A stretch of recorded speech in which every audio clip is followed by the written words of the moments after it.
He thought he was in control. How wrong he was. Come to the dark side, drive-in. It's the dark side, drive-in. Come to the dark side, drive-in. It's the dark side, drive-in movie club. From the deepest corner of the darkest universe, two brave hosts battle through nameless hordes of ghoulish monsters most foul, all to bring you the eternal glory of the Dark Side Drive-In.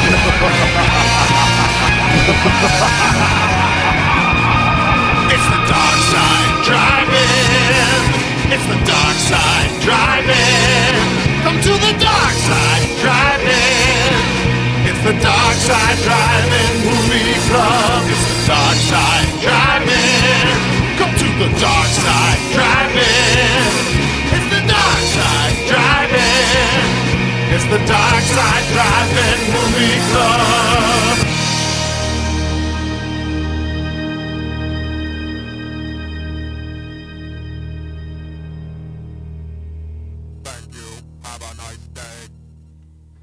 Hey, what's up? It's Shane with Dynamis Media, and I'm joined here with Stefan.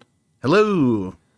And you are tuning into the Dark Side Drive-In, which is our horror-themed podcast where we cover movies from the 70s, sometimes 90s, and mostly the 80s. And guess what? Still in the 80s, friends. I know you were worried. Usually when I start off and give different time, different decades in different orders, we switch it up. But today we've got a very special final part to our summer TRI-SLASH-A-THON. Stefan, what movie are we going to talk about today? Yes, for the final, the third of the TRI-SLASH-A-THON, the summer TRI-SLASH-A-THON, we are doing The Mutilator from 1984, also known as Fall Break. In fact, known on its own title, like in the movie, is Fall Break. Yes. Like they didn't even take time to change the title card when they did the credits. Well, that actually was because the movie was like released in theaters as Fall Break. So good. But when it was released onto video, like, video cassette at your local rental place, they wanted a name that really like cranked up the gore allure. So they decided to go with The Mutilator, which is kind of funny because only one person I would say in all the victims of this movies is really actually mutilated. I guess two people are actually mutilated. Well, I guess it depends on what you mean by mutilate at the end of the day. We can have a mutilate debate. Yeah, I'm loving these rhymes here. Okay, mutilate cool. Well, debate. Yeah, there you go. Well, that was all I had, though. I don't have any more. I wrote a check that. Well, the gore allure, that was a good one. Yeah, that was just off the cuff. I didn't even prepare that ahead of time. You didn't write that down. I'm just over here spitting rhymes. Yeah, so I think now is a good time to talk about what's going to happen in the next couple weeks. I'll just go quick. I am going on a trip for a little bit of time, so Stefan and I are going to pre-record a few intermission episodes, which will be posted while I'm traveling. And so we've got some pretty exciting stuff coming up. I think it's going to be fun coming down the pipeline for the intermissions, so stay peeled to that. So you're going to hear us talk about this. We'll definitely get into what movie we're doing next, but that's not going to be in 2 weeks from when this airs. It's actually probably going to be more like 3 weeks. So just giving you all a heads up. But I'm sure we'll get more into that when we do the intermission episodes. But I thought it'd be, just priming the pump here, folks. So well done. And almost completely not awkwardly. Yeah, we're going to be doing, 2 intermissions. Nice. And 2 intermissions between movies this time. So, yeah, just don't be alarmed. Don't adjust your TV sets when you see a second intermission drop after the next intermission. It is not a bug. It is a feature. Don't touch that dial. If you don't have anything to get into, I think it's time for everyone's favorite segment, the reason they're here. The reason for the season? The summer TRI-SLASH-A-THON season? Yes. No, you do this thing every episode or every real episode. I do. Stephanie, you know what time it is?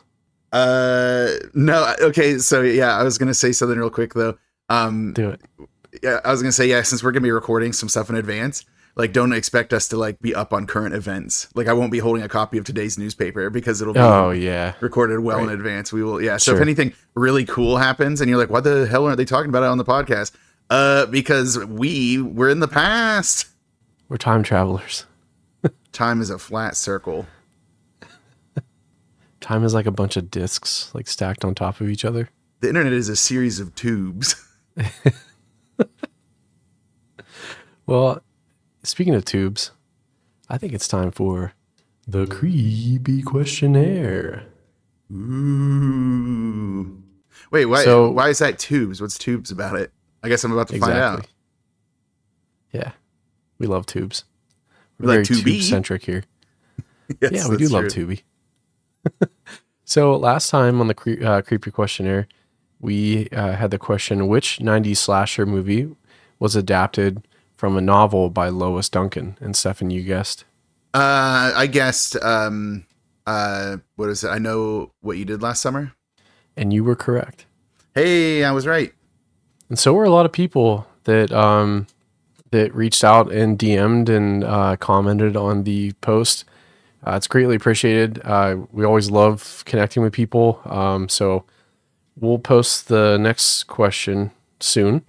Go ahead and take your best shot. We've got some smart audience members, so I think it's going to be tough to stump them. Or just audience members that have access to Google.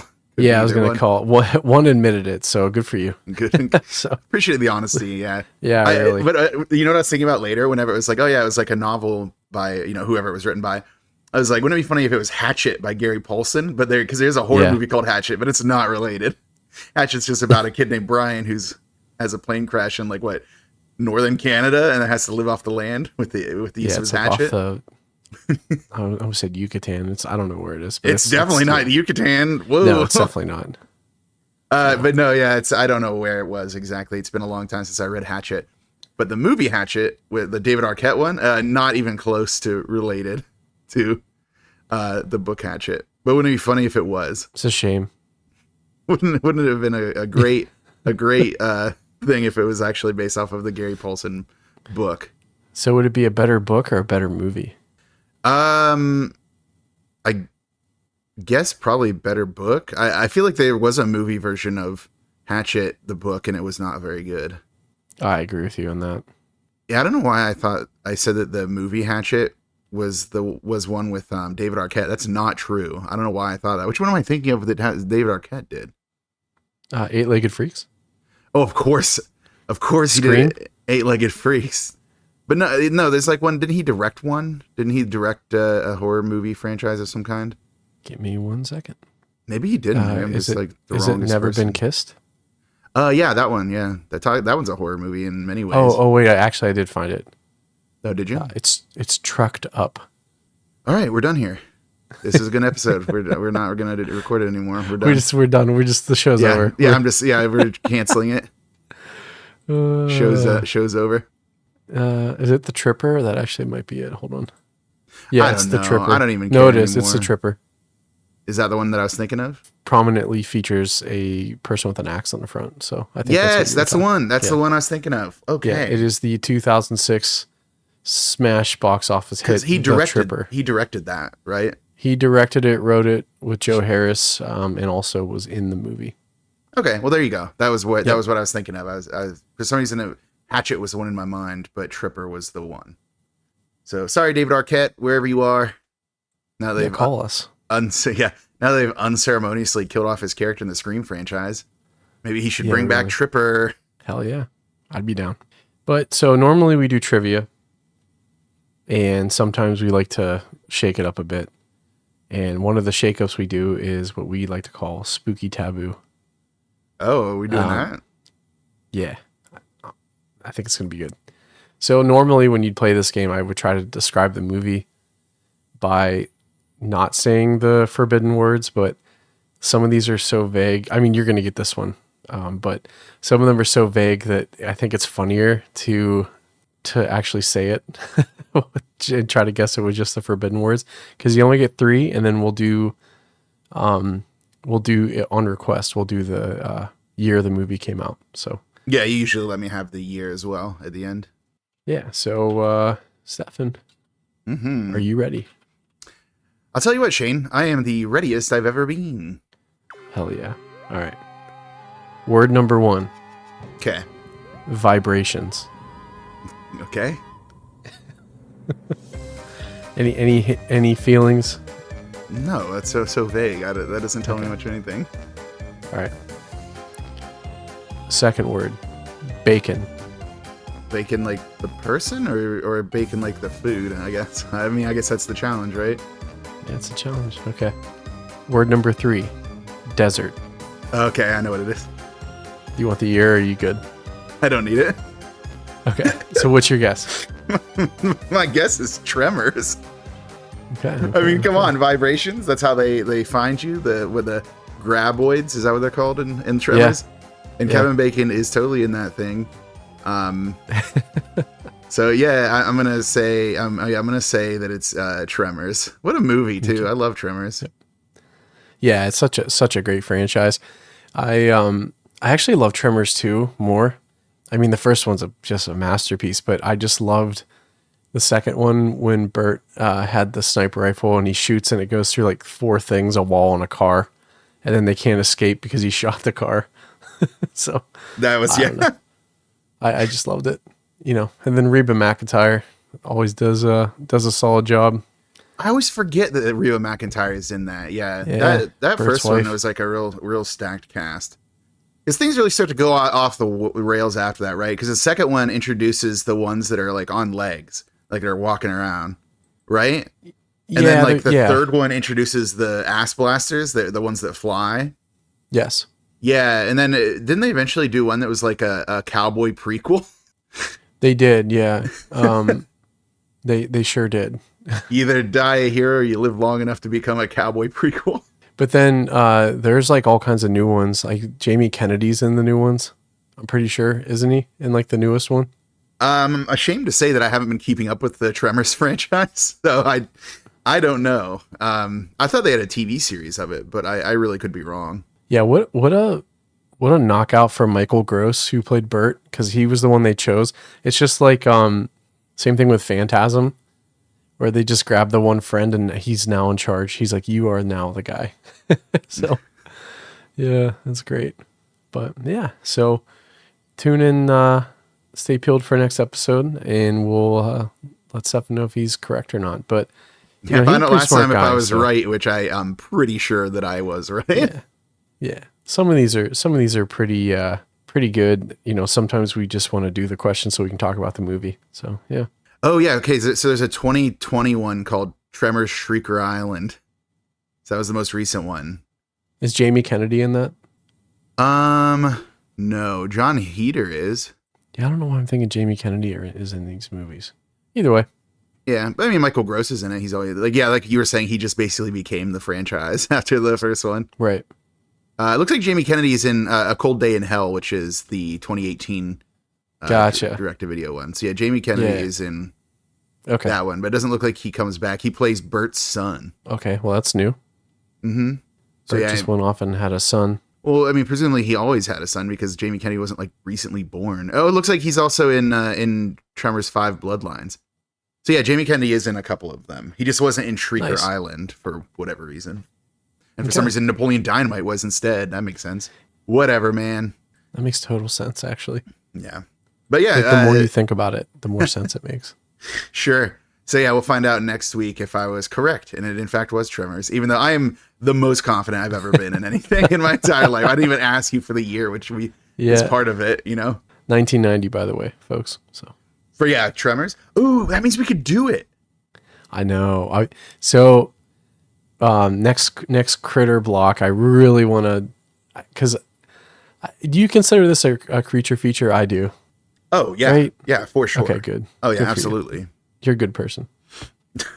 Okay.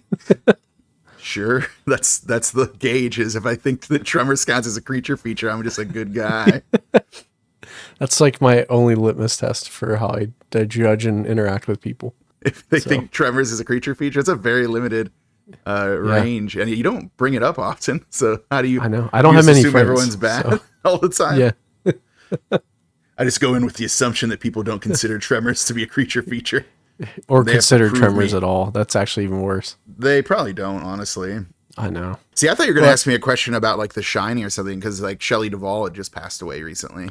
So we had a lot of horror deaths. Shannon Doherty just died too. So this has been a bad year for That was just yesterday, wasn't it? For us I in know. our time. Yeah, yesterday. Yeah. So that was tough. You know, she was in Charmed, a bunch of other really good movies. Mallrats. Mallrats, solid. Yeah. So RIP. I'm sure we'll do some tiny little thing on the intermission. She hosted that really funny sci-fi like channel like it was like a prank show kind of thing, Scare Tactics. Do you remember that? Yeah. Yeah, she was the host of that, wasn't she? I think for a little bit. Yeah. Yeah, I loved that. It was like punked but for scary stuff. So better. It was good. Yeah. It was good. Jamie, and actually, funny enough, Jamie Kennedy was in a few of those too. Cool. I think he was. I want to say he. I don't know. I'm not gonna say. I thought Jamie he Kennedy, produced it. did he like pay you to keep bringing him up today? Because you've been bringing up Jamie Kennedy too many times. Yeah, but I think we should get to what we're talking about next, which is Malibu's Most Wanted. One of Jamie Kennedy's better movies. Yeah, I mean, I guess if that's your scale, then yeah, I guess you're right. I mean, he's not giving us much to work with except for Scream. I mean, yeah. And he was like, what, unceremoniously killed off in the second Scream, which was kind of lame. Yeah, I never really got that either. And he goes out like, I don't know, never mind. He gets he gets like attacked in the van and just pulled in, like just randomly. So it wasn't like, right. It wasn't like all of his horror knowledge even factored into it. He was ambush attacked. Which I think is why it worked. I guess. It's a lot. But anyways, Anywho, you know, speaking of underserved movies or hidden gems, I think this one qualifies. We'll get more into that later when we talk through the judgment categories and D-roll. But man, I'm excited to get through the cast and crew for a couple of reasons. But I think we should just kick it off. What do you think? I think Summer TRI-SLASH-A-THON Part 3, The Mutilator, or Fall Break. Mostly Fall Break, based on the theme song and the mainly Fall Break and the title. Yeah. So yeah, Fall Break, or The Mutilator. It truly is a labor of love from a director who didn't do much else, and a crew and stuff who didn't do much else for the most part. So yeah, for the cast and crew, we'll kick it off with the director, Buddy Cooper. He really just only ever like directed this and then The Mutilator 2. And he's also the writer on both of those things. He had a couple of producer credits, like Late Checkout, The Woodman. But yeah, Buddy Cooper, he knew what he wanted. It was Mutilator, and then later Mutilator 2. He also was in this movie. He is. Yeah, he cameos as the guy who got hit by a boat in a picture that's framed by Ed's... Big Ed. Yeah, Big Ed, the evil murder man of this. Yeah, this is one of those ones where we don't have to worry about spoiling the killer. It is not a whodunit. You know who did it. It is not a whodunit. He doesn't hide himself at all. Yeah. So Buddy Cooper. It's interesting. This one's called The Mutilator, but then Mutilator 2 is just Mutilator 2.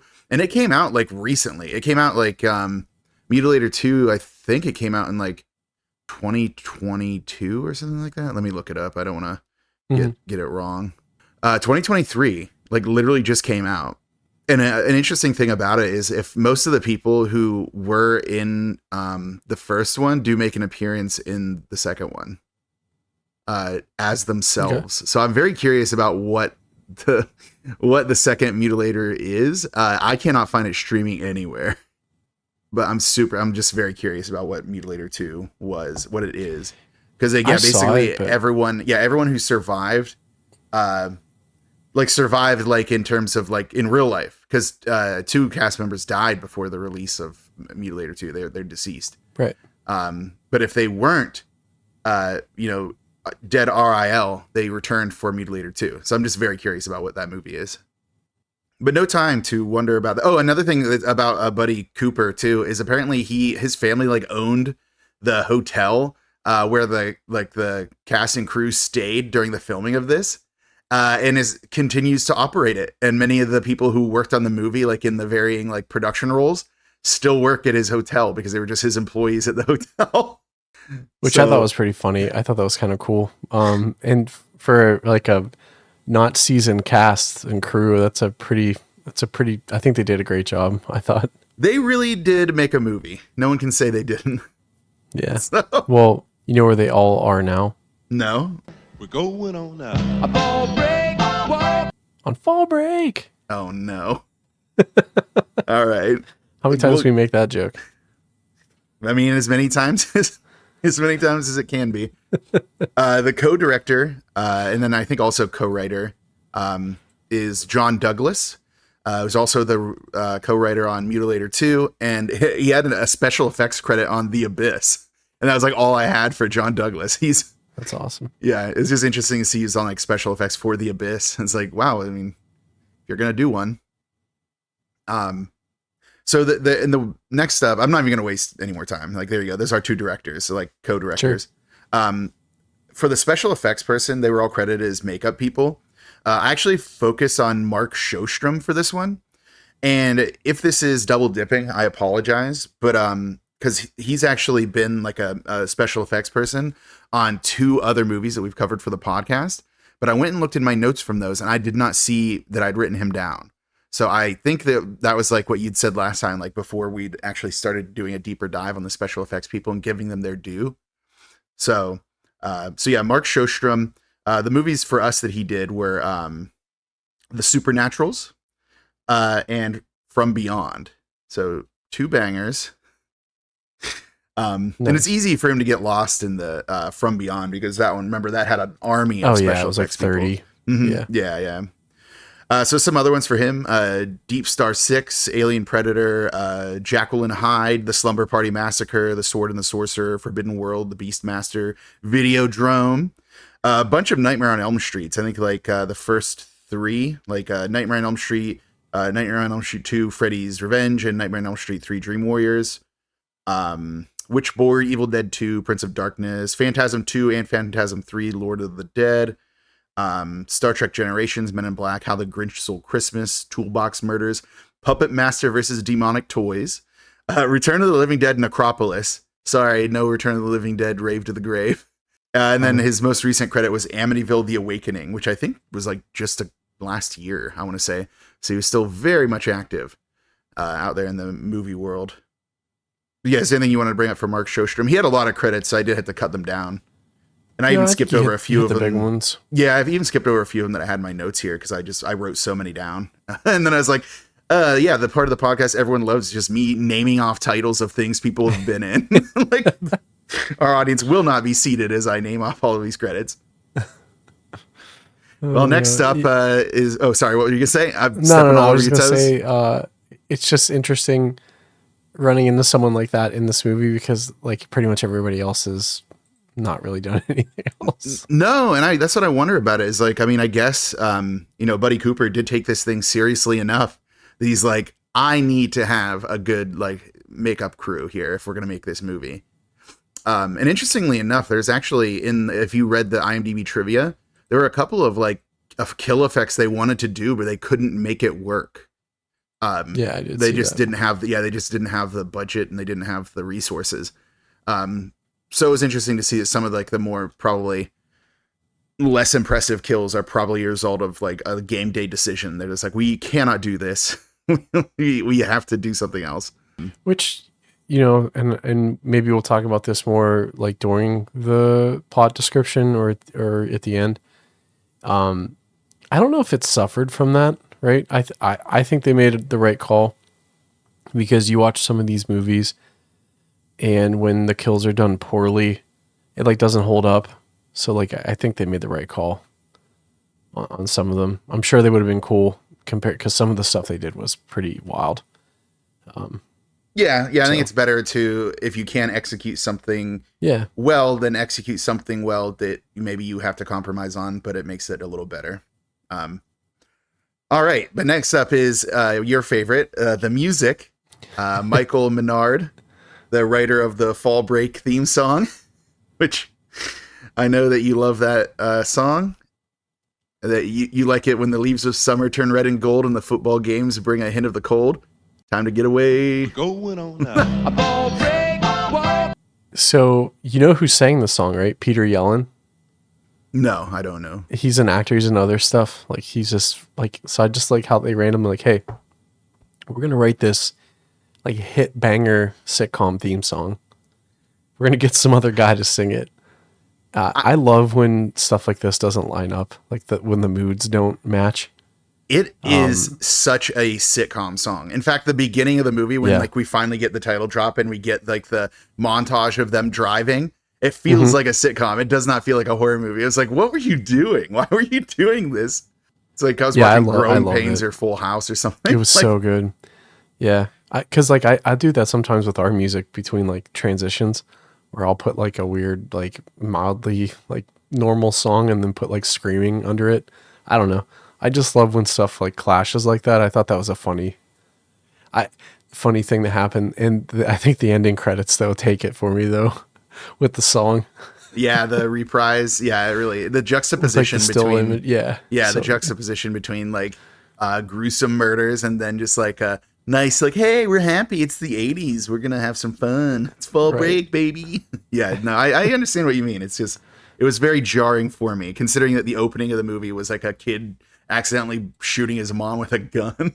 Like, it's like, oh, well, this kid killed his mom. Now it's time for fall break. Going on out. A fall break. Whoa. Do you think they played the song on set all the time? Like, that's how I feel like when I watched that ending credits. Like, they just played that constantly while they were walking around. Yeah. I mean, why not? Got their mileage. Maybe they actually had like the actor who sang it like on set singing it live. It's the entire duration of it.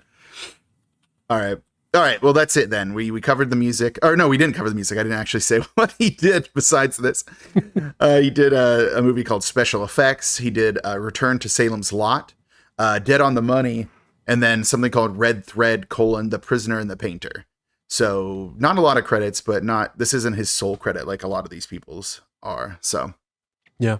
But there you go. Now we've covered music. That's it for the crew. I'm going to move on to the cast, unless there's something that I missed that you want to double back on. All right. We'll starting off with our main character, Ed Jr. Ed Jr. is played by Matt Mittler. He had The Last Hurrah, Spring Break, which I thought was funny because this is fall break. Spring Break was like I think a raunchy comedy or something. Battle for the Lost Planet, Breeders, Mutant War, The Occultist, Basket Case 2, Manic a Go-Go, Burns, Macbeth, King of Scotland, which he also directed, and then Cracking Up, which he also directed. And then we get some real bangers like Pokemon Mewtwo Returns. Nice. Like 40-some episodes of the Pokemon TV show just doing random like voices, like assorted voices. Legacy of Lies and New York Ninja. So there you go. Some horror movies, some Pokemon. He really runs the gamut, that Matt Mittler. Good. Was there anything else that you want to get into with him? No, this Scoutland thing looks interesting. Is that one of his movies? It's the Macbeth King of Scoutland. Oh, was it Scoutland? Scotland. It's Scoutland. Yeah, it's Scoutland. Like Boy Scouts. Well, you can't expect me to be able to read everything. Yeah. No, it's fine. It's just funny that it is a retelling of the tragedy Macbeth, but it's. Oh yeah, it does say Scoutland. That's weird. And it's all like basically like everyone's like a Boy Scout. I don't know. I thought that was kind of funny. You know what, Shane? That is kind of funny. You're right. There's also no photos of it, so that's how you know it's a banger. Good. Yeah. Actually, it's not even rated. Yeah, I do have a picture of like the cover of it where someone's doing a scout salute. So you're right. Yeah, that's I done goofed. It says that he was he has a Hitler mustache. That's kind of weird. Yeah. Oh, he's in Dead Time Stories. I don't know why I'm not finding that on his list. It's like on his front page, but it's not on his list. Yeah, I didn't see it either. I was going to ask you about that. Yeah, it says he played Willie the Werewolf, but I don't see it in the list. I do see it on the front 86. Page. It's there it is. Yeah, right after Battle for the Lost Planet. My bad. I missed it. You saw Breeders and you went right to there, I think. If that movie is what I think it is not a good movie. It's something. If it's the movie that I think that it is, it's not a good one. But what's funny is Francis Sherman's is also in that movie too. So you're just gonna go out of order, just do what you want. Sorry. Yes, one of the other stars of this is also in that. And she's also in Last Hurrah. Do you want to just say that now, too? No, we're good. Yes, she was in Two Things with Matt Mittler. I Oh, my ruined it. goodness. All right, well, then let's go to Linda, then, even though this is out of order. Frances Sherman. Yes, she's in The Last Hurrah. Yes, she was in Breeders. So, yeah, she must be best friends with Matt Mittler. I'm sorry. It's fine. She's in Model Behavior, Disconnected, Bad Girls Dormitory, China Girl, Riot on 42nd Street, A Shock to the System, Chasing Taste, and Night of the Wolf. But for whatever reason, Night of the Wolf, the cover they put on it is from Late Phases, which is a very different werewolf movie. I don't know why they, like, sometimes IMDb messes up that stuff, and I think that's what happened there. They just put the wrong cover on. Because Late Phases is like about a werewolf that lives in like a retirement home. Uh-huh. If you've ever seen that one. Like a naturally occurring one? Oh, totally. Yeah. The only kind of werewolf there is. I meant nursing home. I'm sorry, retirement home. Well, I mean, either way. Okay, well, there you go. Now we got Frances Sherman, Linda, even though she was like way down the list. Now we're going to go back up to our other survivor, Ed's girlfriend, Pam, as played by Ruth Martinez. She just was in this and then Mutilator 2. So that was easy. Yeah, the only one with common sense Mhm. out of the entire group. More or less, yeah. The one that kept. Well, she also wanted to keep calling the cops, though.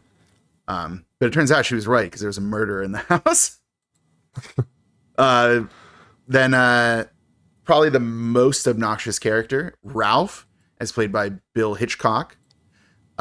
He was only in Mutilator 2 and then Cat's Eye, in addition to this first Mutilator. So not a lot of stuff, but Cat's Eye is a pretty good movie.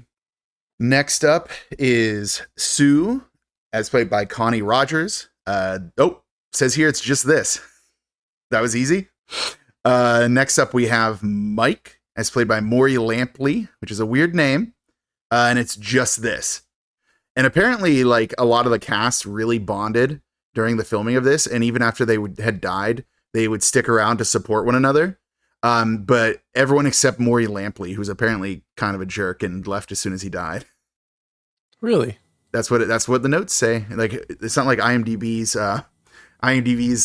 trivia can lie to me, can it? No, I think it's funny though, because he kind of was a dick. Like, even in, like, I don't know, he just seemed kind of like an asshole. Well, his character was like him and his girlfriend were the hypersexual couple, so you knew he was gonna go sooner or later. Yeah, it was just funny. Like, I wrote in my notes, like, the first scene when they're at the bar together, I'm like, God, I can't wait for these people to get killed. I was like, I feel terrible, but, you know, anyways. Yes. And I think that Maury Lampley, who played Mike, and then Connie Rogers, who played Sue, I think that since this is their only credit, they're the two that actually passed away before Mutilator 2 was made. Mm. So that's why they aren't in that. Gotcha. But I think that Connie Rogers might have lived long enough to. There's also like a documentary that was filmed. It was called what was it? Fall Break. It had some subtitle like the making of the Mutilator or whatever. It was like before they made Mutilator 2, they'd done a documentary, and any of the crew that were still alive or any of the cast that were still alive did appear in that. Next up is Linda. Oh wait, I already did her because I went out of order for you. Next up is Thanks. It was just because like everyone else between like Matt Mittler and Frances Sherman had like nothing. Like they were like the only two that really had a lot of stuff going on. There's a guy who's credited as just Cop, as played by Ben Moore. He was in 2000 Maniacs. I say that because I had an exclamation point at the end of it. Moonshine Mountain, She Freak, and Suburban Roulette. So not a lot of credits, but you know, more than most of these people. Another guy I put in my notes in my list just because he has a rather memorable experience towards the end of the movie is Deputy at Wall. Oh my God, yeah. That's played by John Bode. He's just this and then Über die Grenzen, which I don't know what that is. Sounds German. And then, you know, last is Big Ed, our murderer. It's played by Jack Chatham. Just this, then Rockin' Road Trip, and then something called Eddie. So not a lot of credits for Jack Chatham. And he actually, so like how I was saying that everyone who was like an actor who is still alive was playing themselves in Mutilator 2. They actually had another actor playing Jack Chatham in Mutilator 2. I'm guessing that the real Jack Chatham was just too old to act, or if he'd retired from acting and didn't want to come back for Mutilator 2. But there is a character with his name in that, but it is played by a different actor. I mean, so he was born in 1928 and Mutilator 2 came out like 23. So like, yeah, he was like pushing 100. I'm sure that which is wild. Yeah. So yeah, I mean, there's reasons why he didn't return, but they had Was he another on actor Fall Break? play him. We're going on now. A fall break, whoa. Fall break. I mean, I feel like if he does fall, something's gonna break because he's so old. Whoa. He's old. Old people break stuff when they fall, man. I don't make the rules.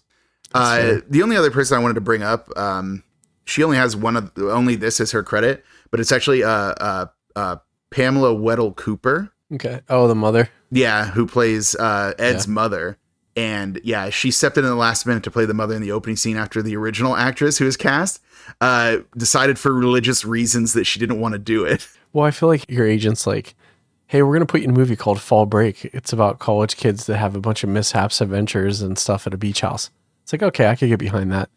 And then it's like, oh, by the way, there's going to be someone brutally murdering them throughout the entire film. It's like, wait, what? I mean, good times. Yeah. I mean, One of the extras who's just credited as a student at the bar, Steve Davis, has more credits than the people that were top billed, which I think is kind of funny. So. Oh yeah, there's tons of like other actors in this that I didn't include. I just focus on the people who are part of the main action for sure. Because there is like there's like the guy who like owns the store they stop in to get beer at. You know, just like different like smaller roles. But yeah, that's very funny. So there you go. That's your Mutilator cast and crew. Not a lot here. No.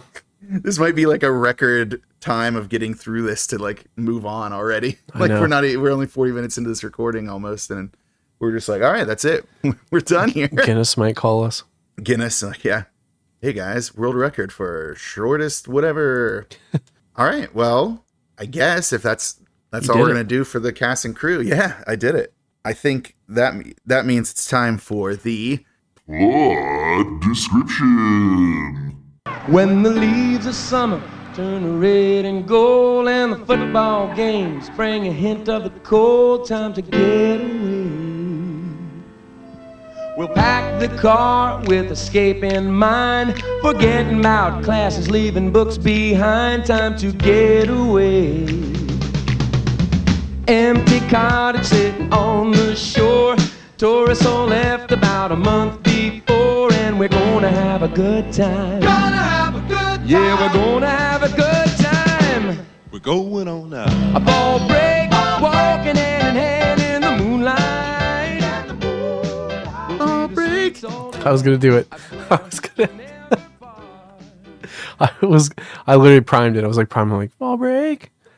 Ball break. Hey folks, I'm gonna do something, I think, for you all.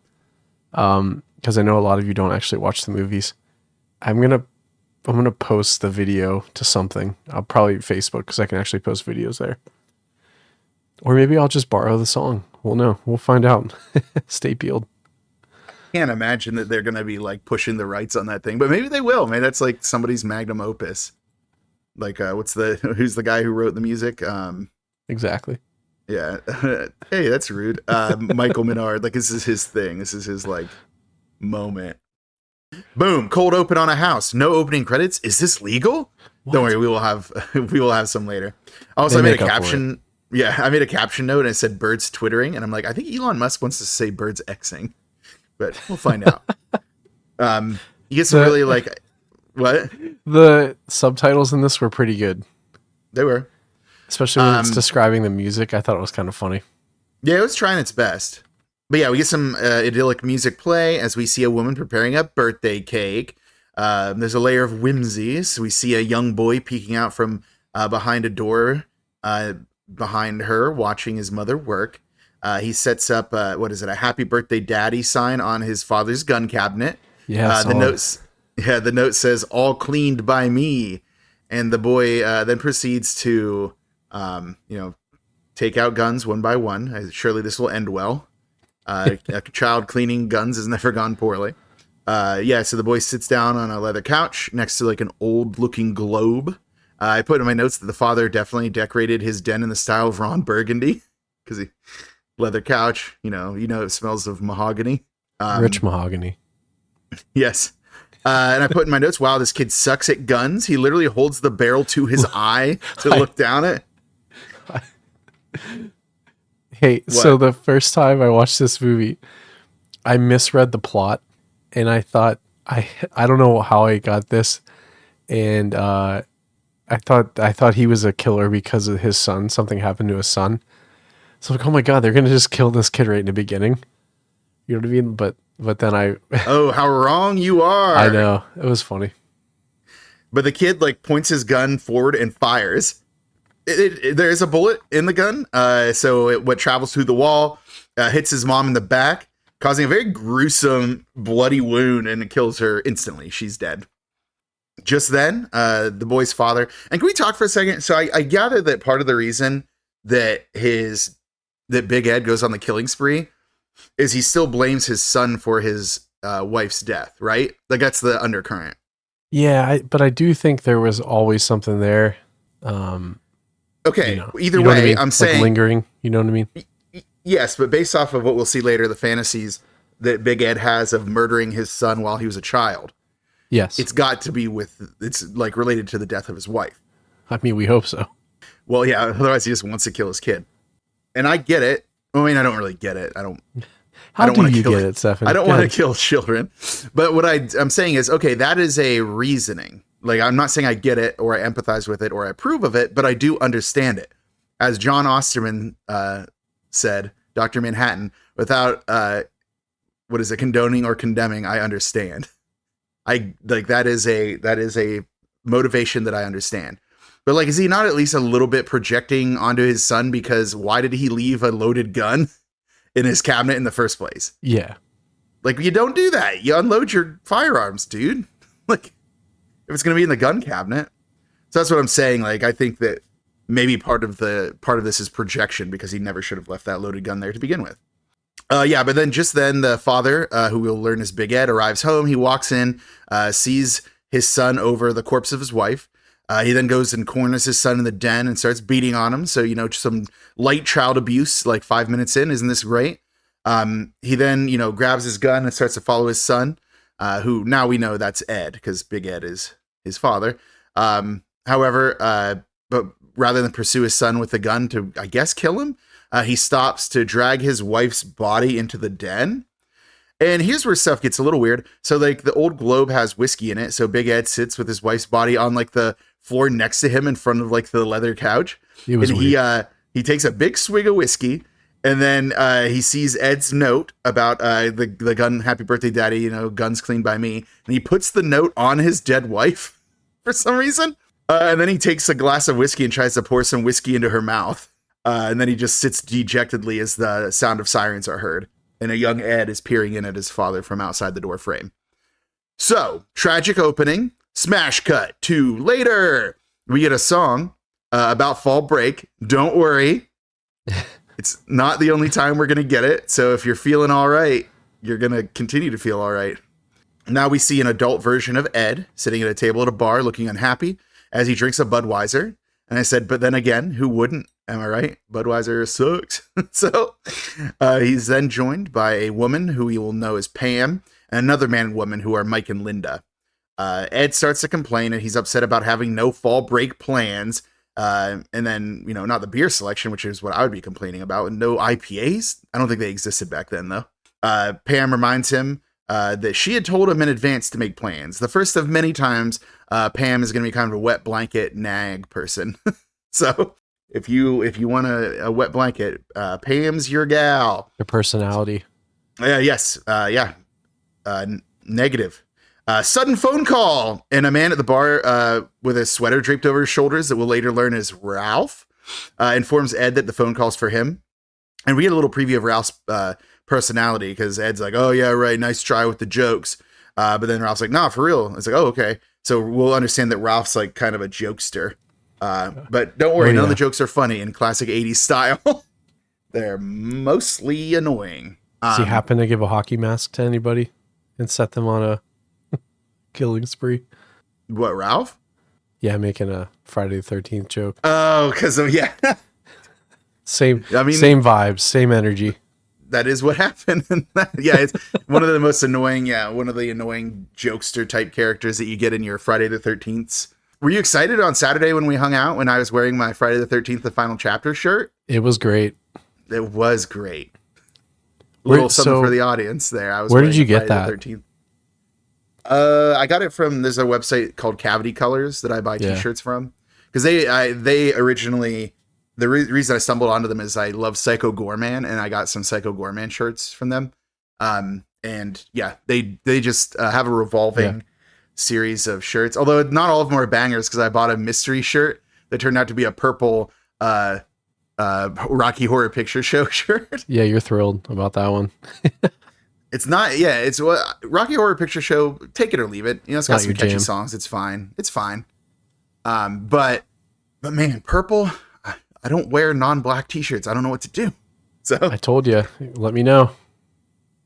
Yeah, I might end up giving it to you so you can have it. Sick. And the other website that I often get t-shirts at is called Fright Rags. They stumbled onto my radar because they do a lot of the merchandise for like Joe Bob Briggs for The Last Drive-In. And they also have different horror movie t-shirts that are revolving selection.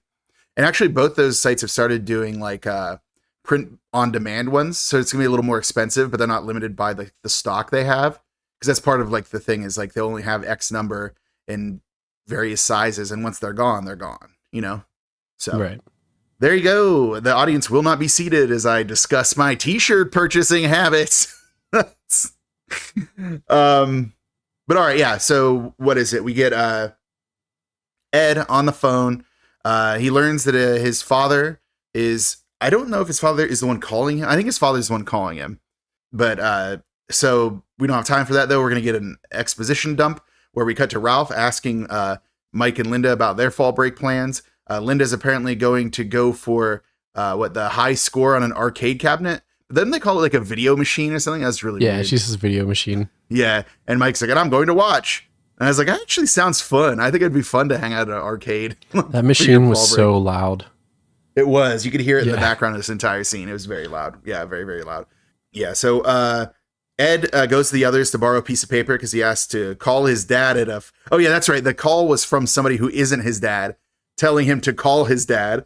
So he has to go get a piece of paper and write down the phone number of a phone booth where his dad is so he can call him. So he goes back to this call. It's such a funny idea, though, because it suggests that, like, Ed's dad's friend or something called the bar where he knows Ed hangs out at to tell Ed to call his dad at a phone booth where he's hanging out. Like, I want to understand, like, this situation. Like, what's happening? I mean, that kind of tracks, though. Like, yeah, I get, yeah. I mean, sure. Before cell phones, man, it was the Wild West. I don't know how people got anything done. Yeah, really. But yeah. So now whenever Ed goes back to the phone call, Pam spills the beans to the rest of the gang about how, Ed accidentally blasted his mom. Like nonchalantly. Yeah, just like, hey guys, we're having a nice plan, a nice after work beer. I don't even know what time of day it is. It seems like it's not late.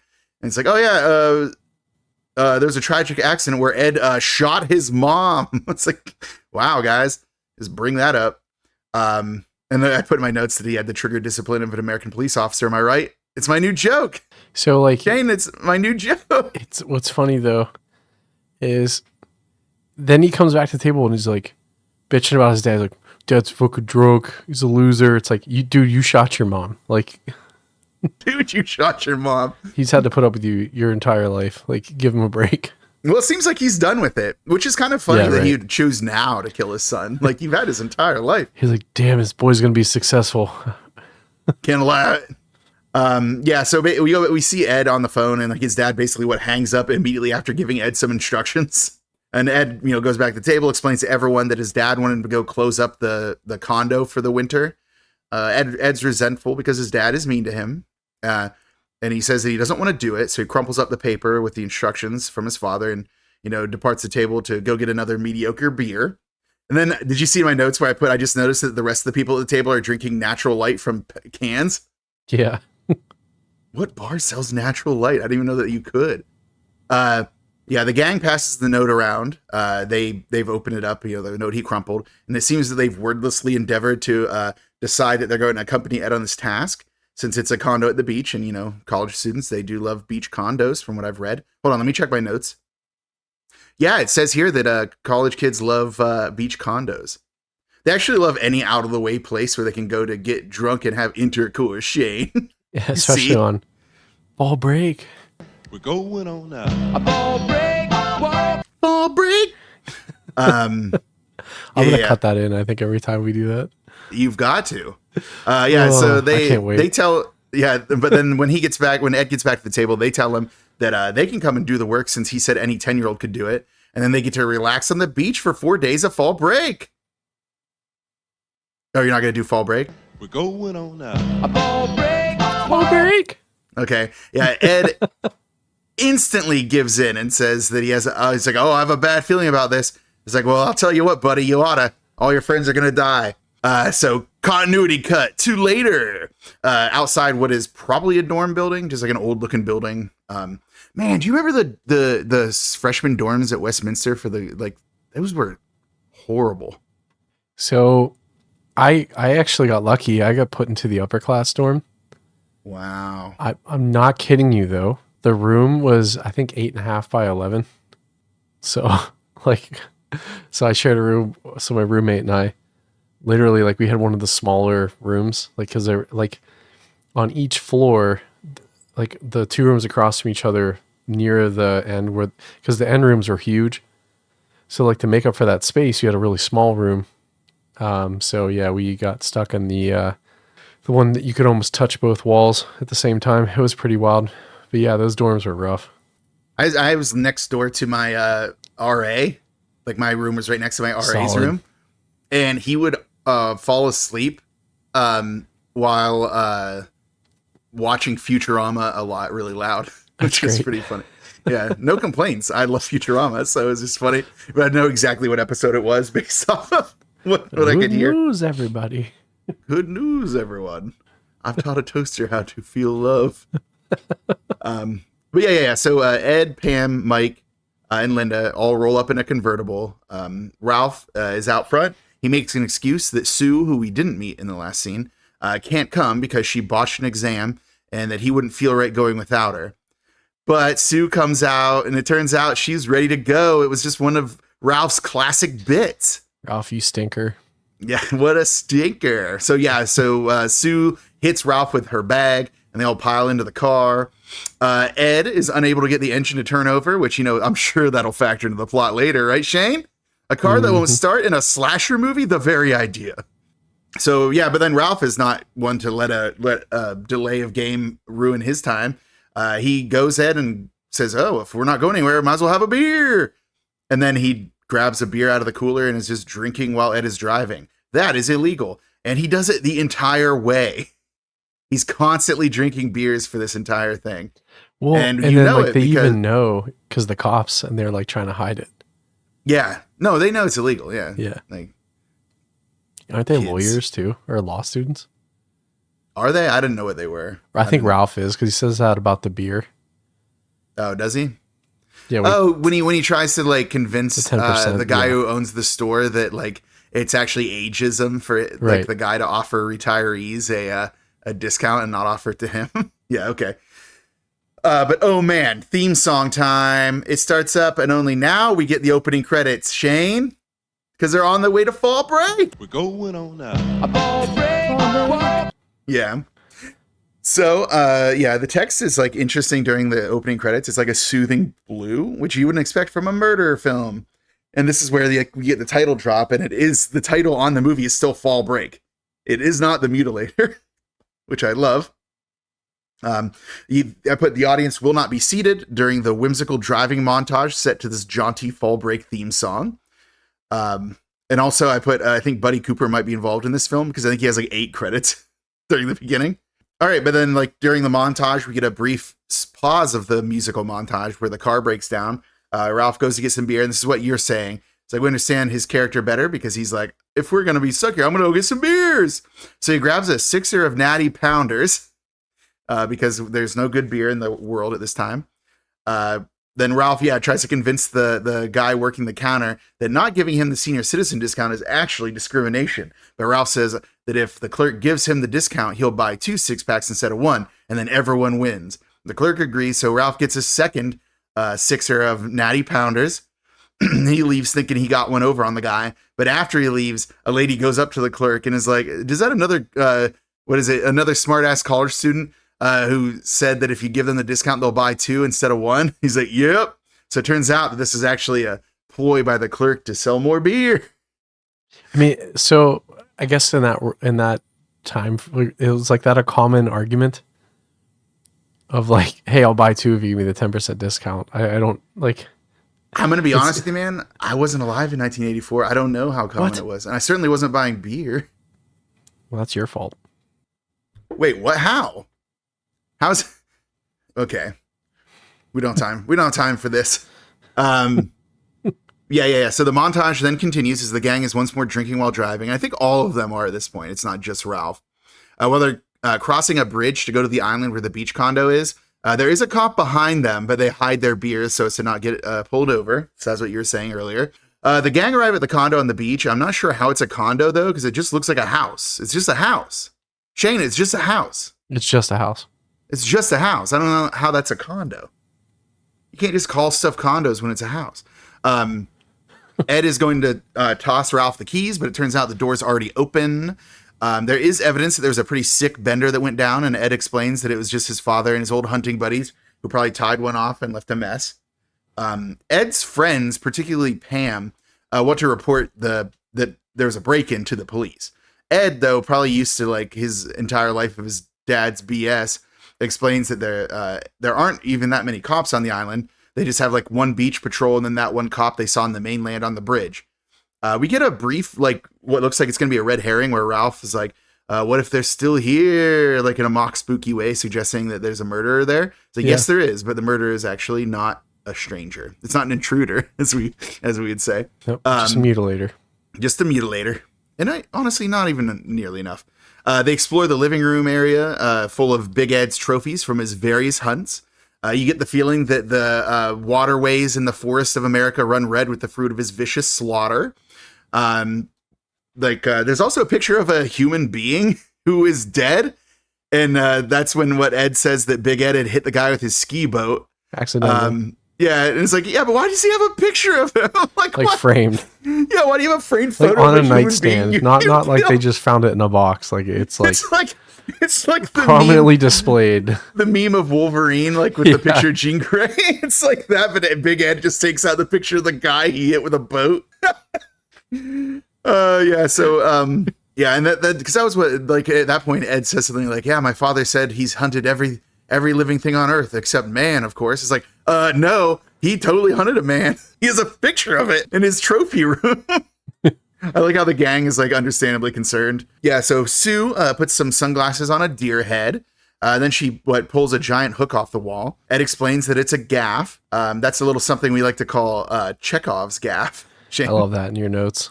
Did you see that? I did. I thought that was funny. It's very telling that it was Sue who grabs it. Ed regales the group. True. Yeah, I know, right? So Ed regales the group with a couple more stories of his dad being an absolute menace. When he caught a shark, he said there's like some shark jaws. He's like, oh yeah, that was her jaws from the shark. And they're like, how do you know it was a her? He's like, because when my dad caught the shark, he sliced her open to find baby sharks. It's like, oh, okay, gross. And also there's like a pyramid shaped sinker for like a fishing line that was like stuck in the wall with a frame around it. And apparently like his dad threw that thing into the wall and it stuck, and he was so proud of it that he like put a picture frame around it. It's like his dad sounds like he might have been really cool if it weren't for all the murdering. So I feel like the way that little Ed talks about Big Ed, like how normal this is for them. And then and I think it's funny because I've been in some of these situations, just the shock and horror that are on everybody else's face, like while they're telling this, I thought that was pretty funny. I think they nailed that. Well, no, it's like whenever like I grew up in the country, so whenever I like explain things that just I did when I was a kid, people are like, right. What? Like, what are you talking about? Like suburbanites can't handle it. Like, yeah, really. I was actually talking to my mom about that today when I was like, yeah, I've told people about how like whenever grandpa's pigs would get loose, we had to chase the pigs and capture them. I was like, what am I going to do? I was a little kid. I'm not going to capture a pig. It was up to my like older cousins and my like uncle to do the heavy lifting on the pig recapturing effort. But, like try to explain that to somebody who like grew up in like, I don't know, like suburban Pittsburgh. It's like, oh yeah, the time my grandpa's pigs got loose, we had to run them down. It's like what are you talking Mount about? Lebanon. Yeah. So there you go.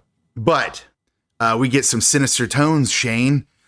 The camera is outside, then it zooms to the garage door. Then in the garage, it zooms to a door. And then in that room, it's Big Ed. He's sleeping and he's awakened by the sound of something dropping and he looks pissed. The item that was dropped was a mask. Sue asks if it was for a costume contest from the local Moose Lodge. And then Ed, not resisting the urge to have another like story about his dad's weird habits, explains that it's actually the Mayan rain god Shak, and it's worn during ritual sacrifice, which gives Sue the willies. And then this is like when they explain, like there's a big running bit about how what's her name, Pam is a virgin, and then it's like, oh, so like they sacrifice goats. It's like, no, they would sacrifice women by shooting them with arrows, but only if they're virgin women. And then Ralph's like, then we're all safe. Or are we? And then turns to Pam, like, and it's like 90% of the thing is like giving Pam a hard time for being a virgin, which is pretty funny. But also it's shaming and it's not allowed. In another room, there's a holder, like on the wall, like a couple of like metal bits that was apparently where a battle axe was. Pam is concerned that it was stolen. She's still running with that robbery angle. But Ed is just like, oh, my dad probably just took the battle axe with him. But Pam's like being really insistent about calling the cops. Turns out she's right to do that. But Ed agrees that he'll call his dad tomorrow. And if his dad doesn't have the axe, then they'll report it to the police. So that'll wait till tomorrow. Once again, we get a cut with some tones to Big Ed. He's sleeping again, but he's got the battle axe in his hands, Shane. So in many ways, Ed is correct. But also, Pam is correct in that it's a concern. Yeah, I felt like, again, the nonchalant, oh yeah, his battle axe is usually there. It's like, what? Like, I don't know. Never mind. We'll get there. He's had like a long life of dealing with Big Ed's BS. So he's just like kind of over it at this point. I was kind of mad that he didn't use the axe more. Yeah, I agree. Like if you're gonna give us a battle axe, like let's use that thing. Right. But you know, he kills like 3 people with it, right? I don't know, we'll get there. Yeah, but yeah, we'll get there. Oh yeah, in the kitchen, Mike and Linda are just straight up making out. Rude. The group, each individually come back in, like the other members of the group come in and make some kind of crack about how those two are already getting started on their intercourse stuff, because apparently that's their personalities. They're hypersexual. Pam goes into like another living room area to start a fire. And then Ralph makes a joke about lighting her fire, which displeases her so much that she gives him the bird. Then he gets pulled away by his ear by Sue. So yeah, the virgin picking on of Pam continues. We get another cut accompanied with tones to Big Ed. Basically assume if we're going to cut to Big Ed, they're going to be tones. He's curled up sleeping with his battle axe. And then we see what's his dream, which is him strangling his son as a child. So like, okay, so he's got some stuff he's working through and he's not doing a good job of it. Back to the room where the fire is, and Pam are joined by Ralph and Sue. No time for anything there, though, because we have to go back to Big Ed's dream, where he has the rifle and blasts Ed with it. So again, working through various murder scenarios of his son. Cut to the fire gang having a laugh, and then another cut to Big Ed sleeping and dreaming about cutting little Ed's throat with the axe. And it's kind of interesting because the laughter of the young people upstairs is starting to infect Big Ed's dream. So I'm guessing that's like what kind of factors into his like psychotic break he's about to go on. And the movie never explains like if he lured his son here to kill him or if he just decided to do it when they all arrived and he was annoyed by them. I have thoughts on that, but I thought there was going to be a moment when like I thought he was just in a psychotic episode. And I thought there was going to be a moment where he realized it was his son and was going to like be like, wait a minute, what? And then like either continue or that someone kills him. You know what I mean? Like something like a weird like moment, but there was never that moment. So I think he lured him there. Yeah, no, I'm inclined to agree that he wanted to kill his son. It was like he's finally done with him. So yeah. So now for whatever reason, Mike and Linda go off to the garage and start checking things out. So one thing I need to explain, I guess, is the geography of the condo, okay? Because it's going to come up a lot later. So the main house area is the second floor, or second and third floor. It's like a 2-story house.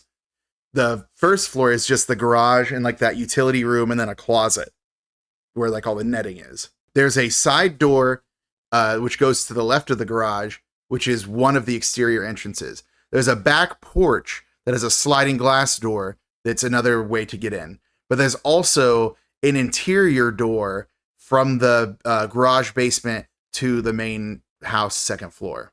There's 3 means of ingress to the main house. There's the side door to the exterior, there's the back sliding glass door to the exterior, and then there's an interior door that goes to the garage. So that's all going to be useful information later. So sorry to bore you with the geography of this place, but it's going to be important. And Well, very important. If you're thinking to yourself, hey, that seems like a really small house for people to not notice that there's a murderer lurking, you're correct. It is a very small house to not notice there's an entire man with an axe killing people there. But yeah, so Mike and Linda go down to the garage and start checking things out. From his room, Big Ed is standing there watching them because like the room where he's sleeping has like, it's like a wooden door, but it has like really huge wooden slats with like openings in it. So it's like he's just looking through there. So they don't realize that Big Ed is watching them. We get a bunch of fake outs of Linda like reaching for Big Ed's doors because she wants to explore the space. So, eventually they're interrupted each time until the final time when Pam summons them to go upstairs. So there's a lot of fake outs. It's like, oh, she's going to open the door and Big Ed's in there.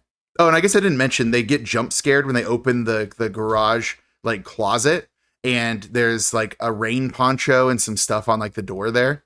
So yeah, that room's going to be important because there's like netting held up by like spikes on the wall. Let me tell you, sharp spikes. We're going to get some mileage out of them spikes. Just we really wait. Yeah, but back to intense tones. Big Ed breathing heavily as he watches Pam go out to put the convertible top up. Then he seemingly just like leaves and storms out into the beach, leaving the battle axe back in the garage. It's like, what's he up to? What's he doing? What's Big Ed up to out here? So this is where it started to lose me a bit because it's like, okay, you can see outside and like usually at a beach you can see because it's right on the water. So like you can see up and down the beach for a long time. So like how would no one notice that that's him? Especially when there's no one around. I just thought that was kind of weird. Yeah. I mean, yeah, it is definitely, it's like the In a Violent Nature thing. It's like, how are they not seeing him? He's right there. Right. Yeah. It's just like the movie. I guess the answer is the movie wouldn't work if they saw him. Fall break. We're going on now. A ball break. But yeah, so Big Ed is like, he's running around, he's going on to the beach. Upstairs, the gang finished their dinner. Ed and Pam apparently have cleanup duty. I guess like they came up with like a work schedule. Ralph and Sue go to sit in the fire room, and Mike and Linda are also sitting there, but then like, we want to work off this dinner. Let's go for a walk. It's like, what they mean by that is they're going to go somewhere to bump uglies. Then we get a little bit of romantic music as they frolic in the waves, like on the beach, like they're running down to the water and stuff, like Mike and Linda. Oh, isn't it romantic? Love, love, love. But suddenly tones and heavy breathing as they're being watched by some nearby dunes by none other than Big Ed, who we just watched storm over there earlier. It's like he knew they were going to come out. It's like, oh, the audience will be on the edge of their seat as we cut to the other two couples playing Monopoly. Ralph makes another joke about the shock mask and about shooting Pam with arrows. And then he hints that he played some kind of prank on Mike and Linda. But we never learn what that prank was, do we? Oh, it was the guy he hung. That was meant for Pam. So yeah, I don't think we ever learned what this bit was, what this joke. I don't know. I think that was for Mike and Linda because it was in their room. That's true. Yeah. Okay. Yeah. Then that's his bit. I don't know though. I don't know. I'm sure he's done enough in his life. Yeah, I'm sure that's his whole thing. He likes beer and he likes doing bad pranks. Yeah, but then that group's ready for a break from the game. They're gonna go look for Mike and Linda, catch up with them on the beach or wherever they're lurking at. Mike and Linda, on the other hand, have snuck into like a pool area. And this is really weird because it's like there's like a tarp over the pool, like over top of it, like in the air, like it's an enclosed space, but like it would have been an outdoor pool. So I'm guessing this is something you do at the beach when you have a in-ground pool. I don't know, because it's like it has a canopy over it. Is that what you do in the winter with pools? And there's like lights. I don't know. It seemed weird. I don't go to beaches, so I don't know how things work there. No, not like this. Not like this. Yeah, so they sneak into Mike and Linda sneak in there. We get some almost Cheers theme song sounding music as the two of them get undressed and go for some chlorinated skinny dipping. By the way, one thing I read is in order to make that water look thicker, they like poured milk into it, which sounds gross. So yeah, they hop into the pool, but we get a cut back to the other four couples. They're also being watched from the reedy dunes by a heavy breathing Ed. Thank God Ed is heavy breathing. Otherwise, we would never know if he's sinister or not. Back to the Cheers theme as Mike and Linda splash each other. Isn't love grand? Speaking of love, back on the beach, Ed draws a heart with an arrow through it for Pam, and she remarks that means that he will still like her in the morning, even if she doesn't do intercourse. They're really leaning into this whole Pam is a virgin thing is what I'm getting at. Yeah. Because like every other conversation she has to be about how she won't have sex with him. Back at the pool once more, the lights go out briefly, and we get sinister tones to suggest that Big Ed is near. Then the lights come back on, and Linda initiates a game of tag with Mike. Instead of, I don't know, leaving, because clearly somebody is operating the lights, and they don't know who it is. But no time for that. Linda, she goes to float on her back, somehow out of the sight line of Mike, who I guess is also floating on his back somewhere. I don't know. She gets grabbed from below and pulled down and drowned. Boom. She's gone. The tones are really loud about it, and we get some slow motion water effects. Mike, despite being in the same pool, hasn't noticed that Linda is missing, and somehow also doesn't see Big Ed emerge from the pool with Linda's body. And also, was Big Ed naked? Yes. Why? I don't know. This is where it gets weird. Like, this is where? So, oh my God. I don't even understand this scene, but. I just don't, I don't understand why he got naked to grab her and drown her. Well, and then he's like, hey, where'd everybody go? I was like, what do you mean? And then she says it. Like right after. I know, it was such a weird scene. Yeah. Yeah, he definitely took Big Ed's like, I'm gonna take all my clothes off and drown this girl. And he's got a pool. Like, I don't know. Anyways. There's no way you wouldn't see this or hear. No, like you still hear underwater. Yeah, and also like he pulls out an entire corpse and climbs out of the pool with her. Like you can hear people dripping when they get out of the pool. That's two humans. Two humans worth of dripping. But Mike doesn't notice. And then, what is it? After Big Ed gets out, he grabs Mike and Linda's clothes. So this is where I'm like, Big Ed, man, he has like, he's a force to be reckoned with. So not only is he going to haul a corpse, but he's also going to distribute clothes in like a scavenger hunt trail to like lure Mike to his death. Yeah. Like, man, Big Ed, you're doing so much. Just kill people. You don't have to do all this. But yeah, so Mike finally, tries to get out and notices the missing clothes, but he sees the clothes trail. So he's like able to get pants on. He thinks Linda's playing a game with him, leaving him a trail of clothes to follow. Eventually the trail leads back to the garage where Linda's bra is like on the driveway right outside the garage door. And then he sees her panties on the door to the garage closet. But he thinks he's going to get intercourse. But when he opens the door, what does he get? Not intercourse.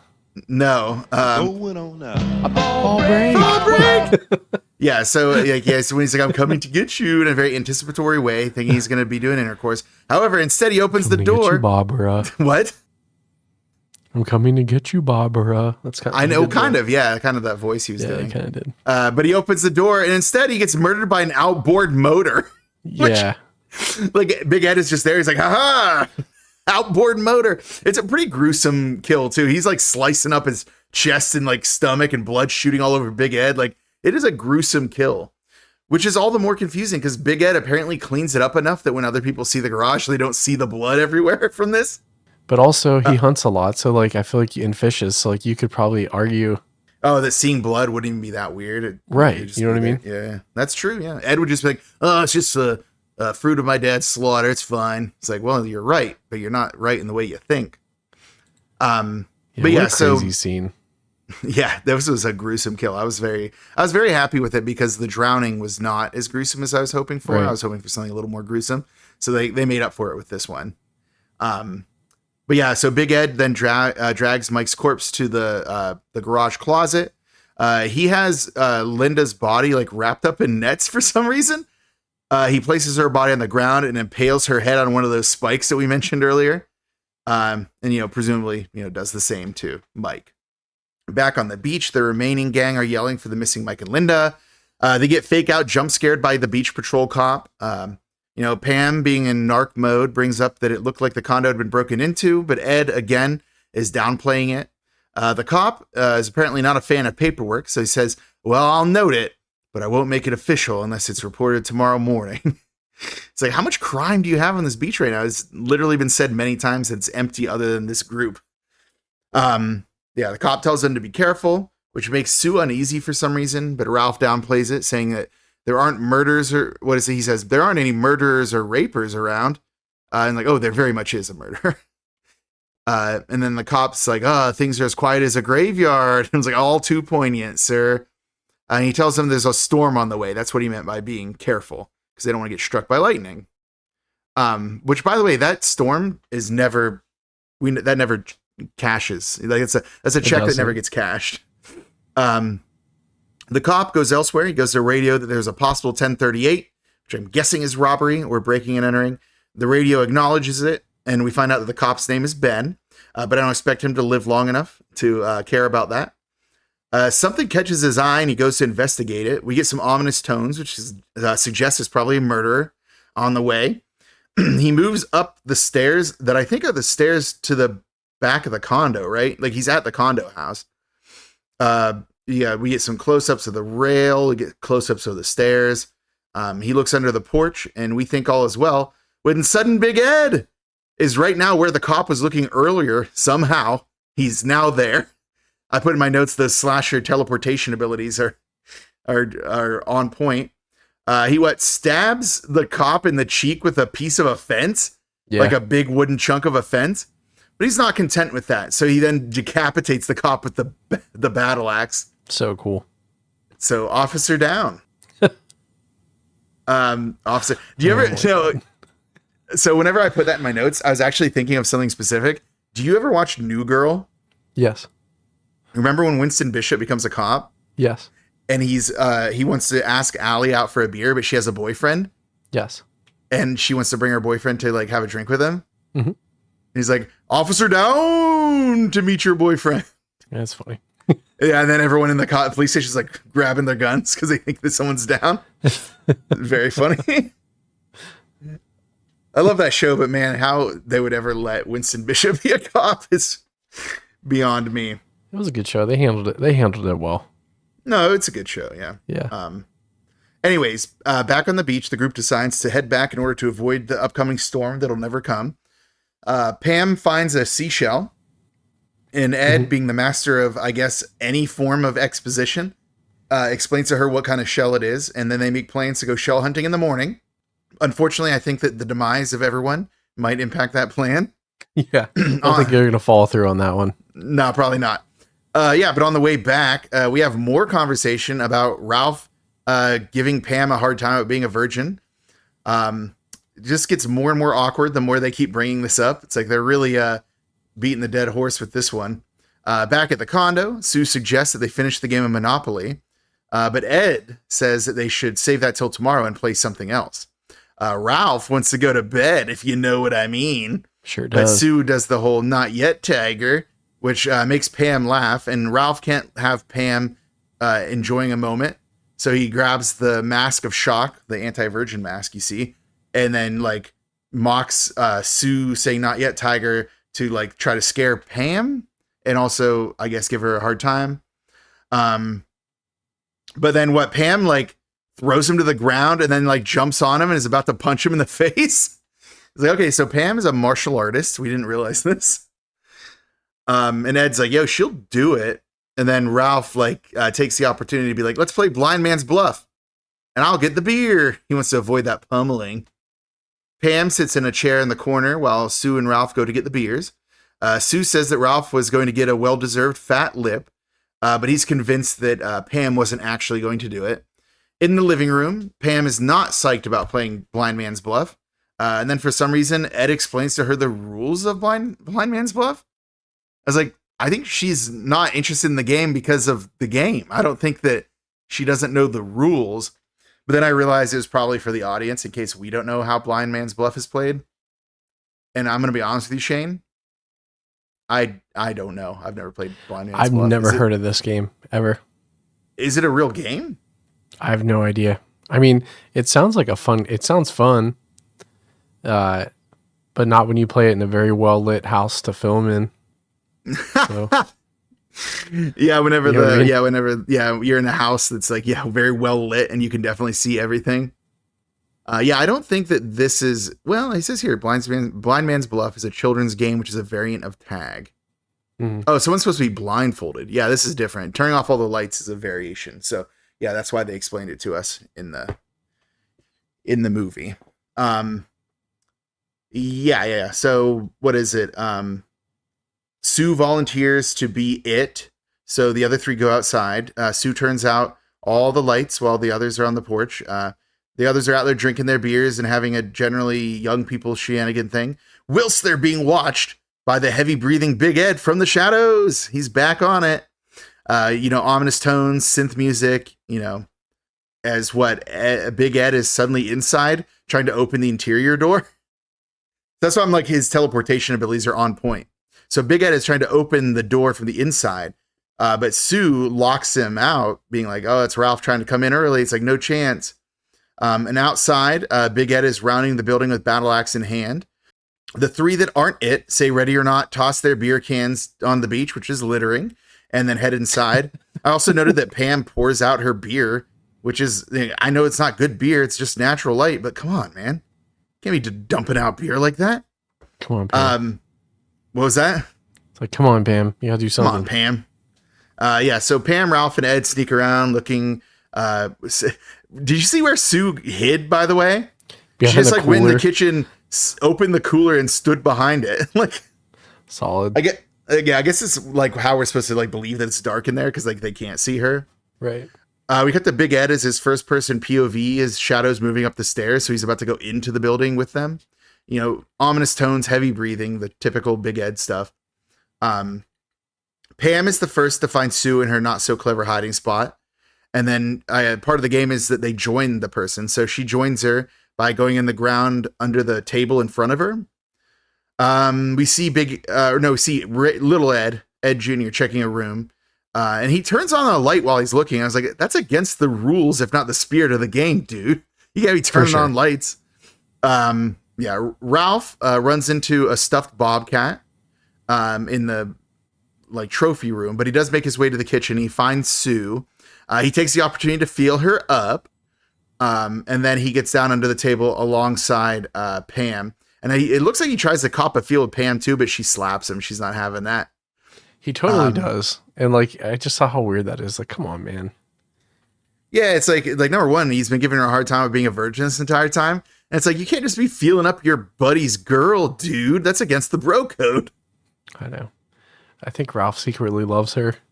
There is definitely, unlike some of your theories where you say stuff that there's an evidence of in the movie, I think there is evidence of that in this one. There's a couple other scenes where he sits near her, like next to her, or behind her or something. So yeah, I agree. I think that's very possible. Yeah, so I put in my notes, how much of this movie will be dedicated to this game? Because it's been going on a long time at this point. We get some tones as Big Ed enters the living room. He goes into the kitchen. Ralph is actually about to grab his leg thinking it's Ed, but Pam stops him. And it's like, that's one of those things, like how dark it is. They don't know that it's Ed. I was like, does she know it isn't Ed, or is she just trying to like keep the game moving? I don't know. Ed comes in from the other room, and Big Ed is like walking behind him, about to hit him in the back of the head with a golf club, when he opens the fridge to grab a beer and asks the others if they want one. And then Big Ed retreats and heads outside. And then that's when everyone's like, "Oh, how'd you know we were here?" He's like, "How did I not know you're here?" He says, "What?" It's like every like process of elimination. I was in every other room, so you guys had to be in here. Ed asks them what's next, at which point everyone, including Pam, does an exaggerated yawn. So that's like, okay, I get the hint. Everyone's going to go to bed. Ralph helps Pam up and she expresses concern for the missing Mike and Linda. Ralph downplays it as just being, it's a long week for everyone. So he's trying to relax, and it seems to put Pam at ease. Everyone goes to their respective rooms. Ed's about to undo his pants, but Pam's like, "No, I'm not ready," or whatever. It's like, I think he's just taking off his pants to like go to bed. Hey, real quick though, so we got some really important Big Ed character development. Okay, did I miss it? He greatly approves of them all drinking. He's like, you know what? I'm gonna let him live. Get those good beers in there. Wait, what? Why do you say that? Because he could have killed someone, and he was just like, they're gonna drink. I'll mutilate them later. Oh yeah, can't mutilate them when they're about to mutilate some brewskis. Right. Sure. He just wants a good time for all. That's why he went away. He's like, all right, I'm gonna let them crush some more beers. Right. I'm pretty tired. Just gonna go sleep in my weird murder room. My murder dungeon, yeah. Yeah, so what was it? So yeah, Pam, so whenever Ed tries to take off his pants, Pam's like, "No." And then she's like, "I do want to do it, but I don't want to do it here." I'm like, "Yeah, Ed's dad's creepy hunting lodge. That's fair. That's not the most romantic of places, I guess." Meanwhile, Big Ed puts the dead body of the cop in his corpse locker, or his corpse closet downstairs. Puts the head on the spike and then puts the headless body next to it. And he gives a little chuckle to himself, which I thought was funny. He's like, "Yeah, Big Ed, at least you enjoy your work, right? Do what you love." Yes. Yeah, they say if you do what you love, you don't work a day of your life. Yeah, but Ed shuts the corpse closet and then goes elsewhere. Sue and Ralph are making out, but before they do the intercourse, Sue expresses concern about how they didn't lock up, and Ralph's like, Mike and Linda are still out," and Sue's like, "Well, you should go look for them." And which again, like, why? Like, why does he have to go look for them? Ralph is reluctant. But then Sue implies that she's got something to show him. And then at that point, there's like, some like Benny Hill piano music that plays and sped up camera as he like rapidly gets dressed and runs out. It's like, I don't know. It's such that was a choice. Yes, it was a choice. Which is funny. It's funny to think about that, except that that when you split up at this stage of the game, you're Dunzilla. Right. Ralph goes to Ed and Pam's room and knocks on the door, says he's going to lock up. And basically gets the same, like whatever his excuses were to Sue are the same ones Ed and Pam give to him. We're the only ones on the island. Mike and Linda aren't here. Like, why are you locking up? Ralph mocks both Sue and himself as he heads downstairs. Down in the kitchen, he takes a long swig of a beer that was half finished, like an absolute champ. And then he Kobe's it into the garbage and heads on outside to look for his friends and probably find his death. Whilst walking towards the beach, he shouts for Mike and Linda. He gives up and then goes to head upstairs, but then thinks better or worse of it and goes to the garage. It is dark in there and he attempts to turn on the light, but it won't work. For whatever reason, Ralph is like asking for his friends to come out of the darkness. He thinks they're in the darkness. I don't know why. I was like, wouldn't they answer you if they were in there? Although there's some precedent for this because apparently he's played tricks on people in the dark and he thinks this is his comeuppance. So, and he also, sort of. He's also whispering, and then, sorry, you're getting into that. Yeah, sorry. No, go ahead. Well, no, he just is whispering, and then he does like the, internal monologue. He's like, why in the hell am I whispering? Yes, yeah. He's got a lot of, almost enough self-awareness, but not enough to live. Now he thinks they've fallen asleep in the basement murder closet because he sees the panties hanging on the doorknob. So he, throws a triangle sinker at the door and it sticks. So he's like, "Oh yeah, there you go, woke him up." But it in fact wakes up the sleeping Big Ed, who was, I guess, sleeping in the murder closet with his corpses. Tracks. you gotta love that Big Ed just like he may be killing people, but he needs a nappy nap. So Ralph contemplates like hammering a nail into the door to like lock it to keep trap who he thinks are his friends in there. He's like, nah, I can't do that.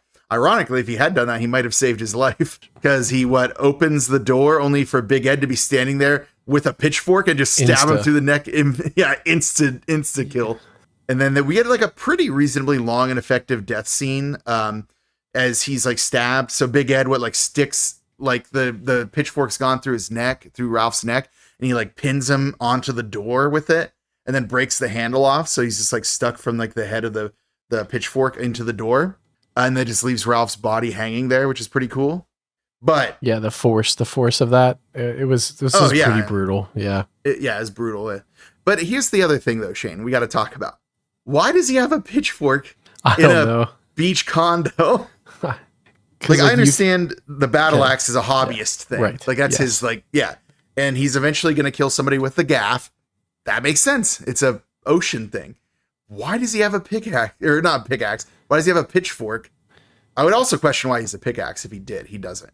But like, why does he have a pitchfork in this beach condo? Is he going to sift sand with it? He rakes the sand. He has a Zen garden.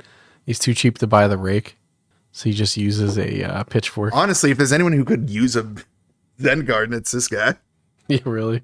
But yeah, so we cut to Sue. We see Sue up in the room in a nightgown, now looking out the window. Like it was like a widow's walk thing because she like the nightgown is like an old timey looking one, right? Like a huge long white one. She's like looking out on. It's like I put in my notes looking like a widow, gazing upon the seas, waiting for her dead husband never to return to shore. That's what I put in my notes. Did you get that far in my notes? I guess not. I did. No. Okay. Yeah. So Pam stirs, asking Ed if he heard something. However, the plot demands that he doesn't wake up, so he just doesn't wake up when she tries. Sue is now reading in bed and becomes concerned. So she leaves the room and goes outside to look for Ralph. As she goes outside and down the porch stairs, Big Ed actually enters the house through the interior door in the kitchen. And that does wake Pam up. But Ed still doesn't wake up. He isn't going to hear it. Big Ed goes and grabs the gaff off of the Marlin in his main trophy room. We're in some hook kills, ladies and gentlemen, or one hook kill, I guess.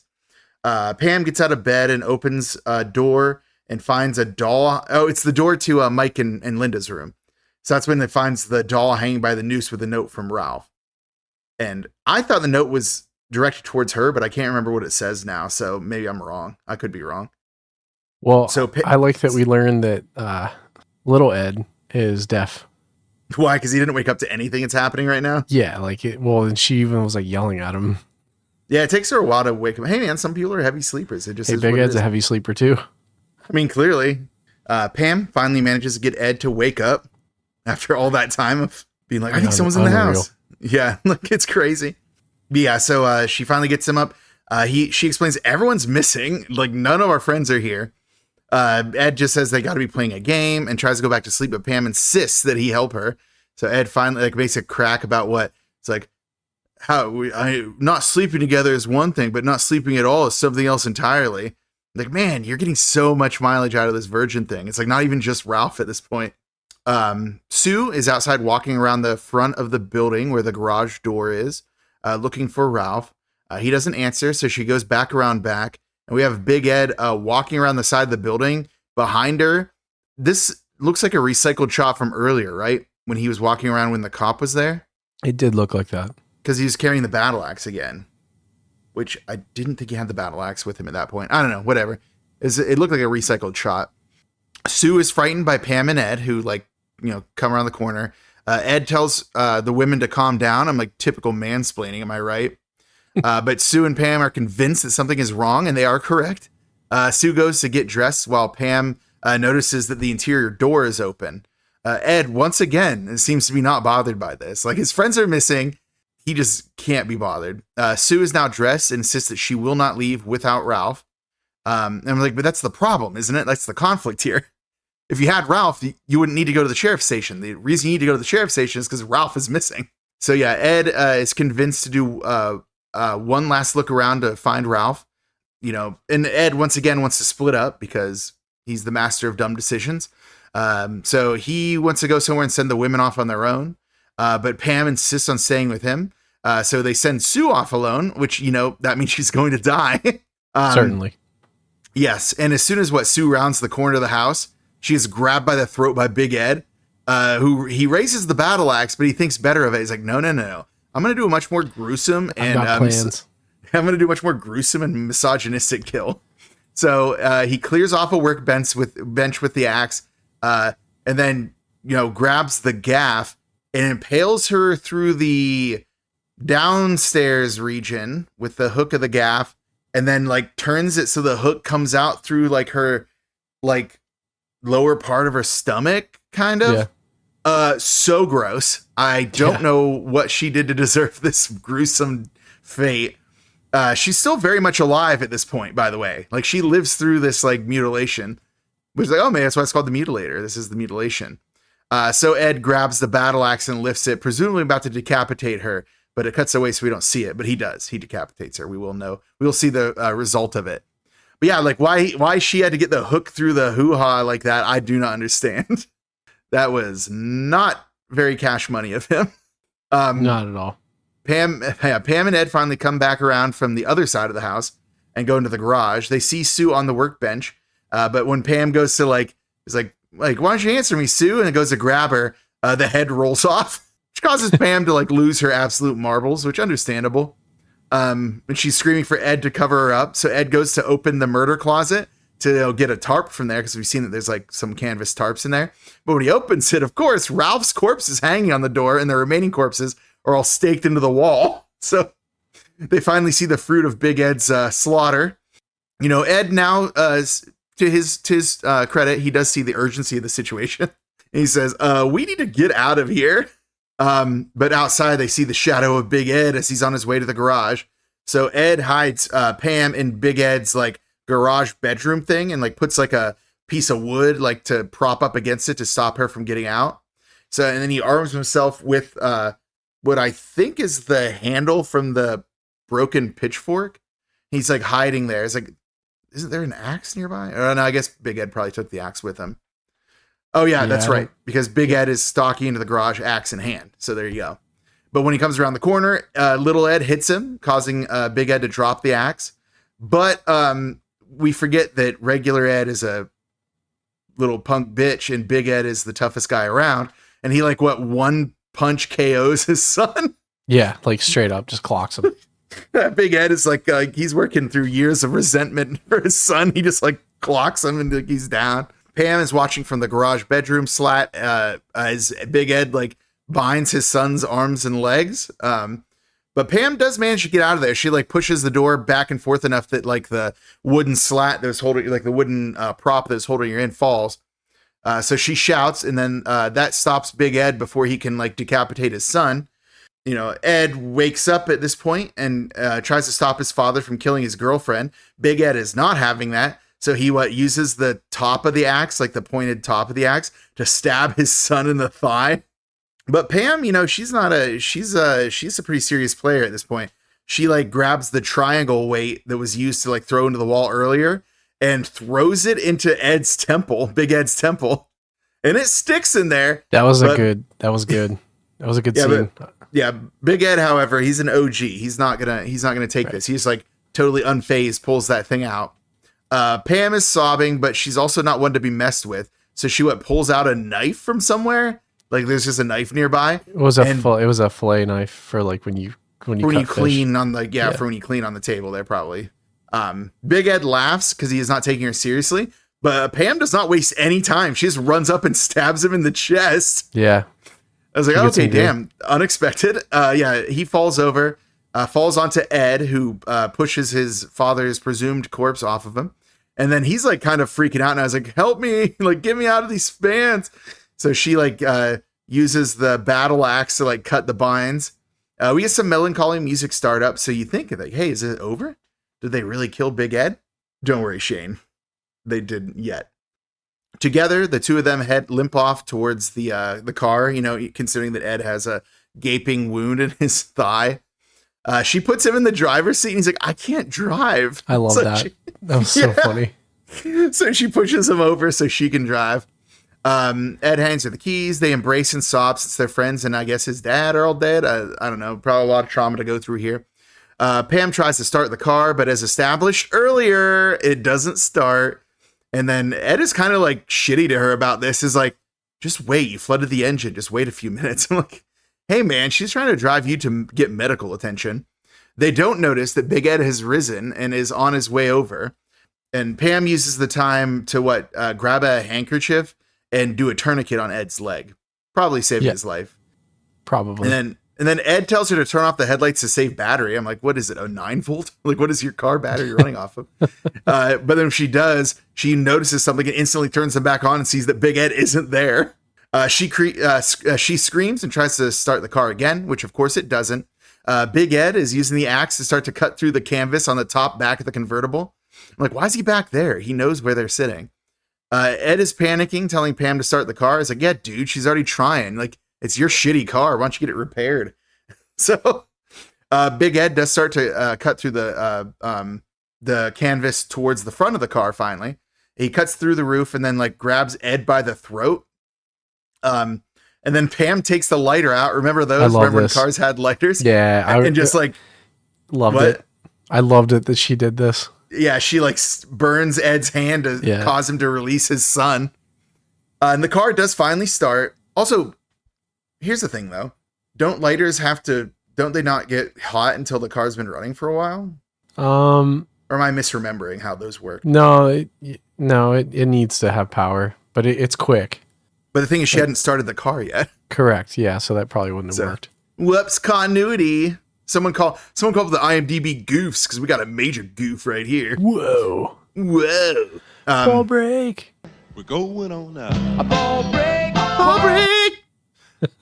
But yeah, so burns Big Ed's hand. He lets go of little Ed. The car does finally start and Pam backs up. It causes Big Ed to almost fall off the car, but he uses the battle axe to catch himself on the trunk. So cool. Pam is yelling at some nearby cops who are like rolling by, maybe looking for their, I don't know, missing comrade who's been gone for ever since saying he was investigating something. And then, the one gets out of the car and he's like taking a sweet time moseying on over. It's like, yeah, man, like no rush. Pam's not waiting though. She's over this. So she like backs the car up and smashes Big Ed into like a cinder block wall. Ed's like upset about this for some reason. Like, Ed, get over it. Your dad's a murderer. It's fine. Well, he didn't know it was his dad until he looked back and saw it.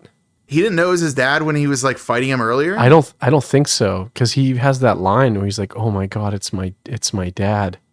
Oh, okay. Then maybe he didn't realize that the person killing his friend. So was his dad. the why I thought this, because they constantly make they played a game where it's so dark, and I think they didn't do a great job at providing any sort of way for you to tell that they were having trouble seeing what was happening. Because remember, the lights in the garage don't work, and it was like really dark in there.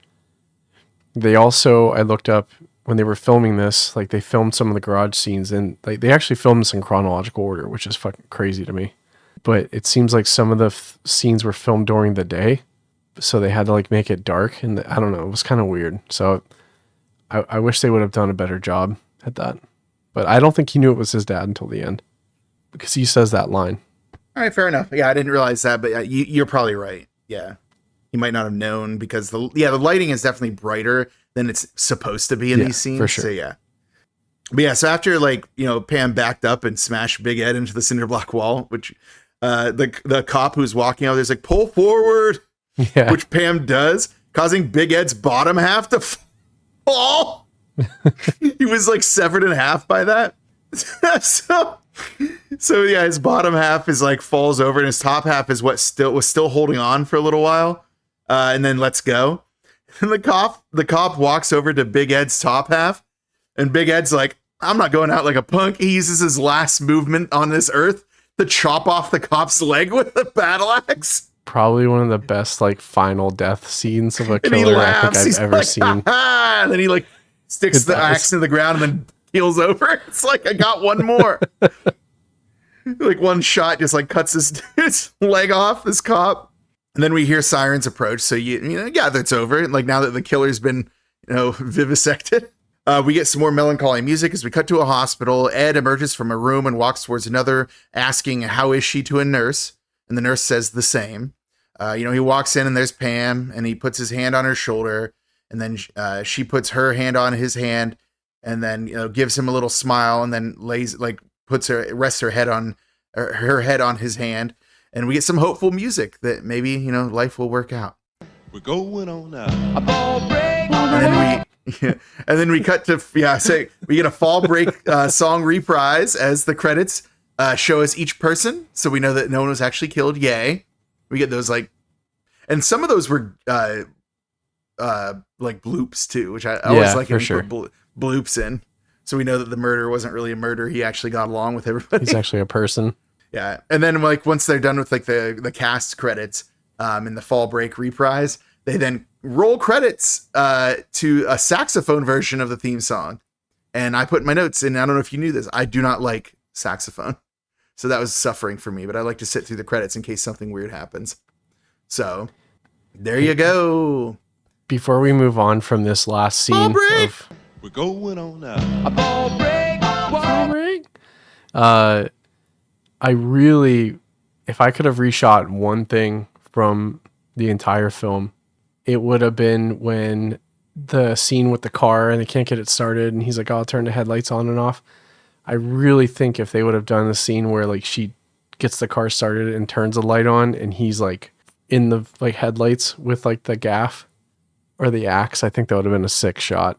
That would have been pretty cool. Yeah. Have a silhouette. You know what I mean? Yeah. Hold on. Let me text Buddy Cooper. Yeah. Let me text. Dear Buddy. Dear Science, make time machine. Text Buddy Cooper. All right. I get it. So, I think that we know what we need to do next, though. Oh yeah. It's time for our McMurder of the movie. Wow! Wow! Wow! Wow!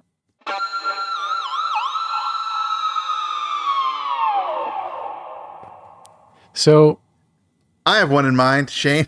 yeah, I mean, we know. We know what it is, don't we? It has to be, right? It does. I mean, we have no other option. No, I really wish we could go a different direction with it, but our hands are tied. Yeah. We're talking about Sue getting gaffed, right? Yeah, I mean, it has to be. It's Yeah. got to be Sue. I mean, as much as we don't want it to be. As much as I don't understand what she did to deserve that murder, it's the one. It's the one. Yeah, 1,000%. Yeah, I don't know what he had against her. Why he had to use a gaff hook to gouge into her nether regions. But at least he mercifully ended it swiftly thereafter with a quick head chop off. Because you had somebody like our guy Mike who got carved up by an outboard motor. That took a long time. Right. I do want to give an honorable mention though to the cop getting his leg cut off. I don't know if he died or not, but he's definitely not going to enjoy life for the immediate future. Yeah, but the decision-making speed at which he chose to do the gaff kill was pretty intense to me. Oh yeah, how he had his axe raised and he's about to do. He's no, Yeah. no, I'm gonna do something way grosser. He's like, "Hey, you know what?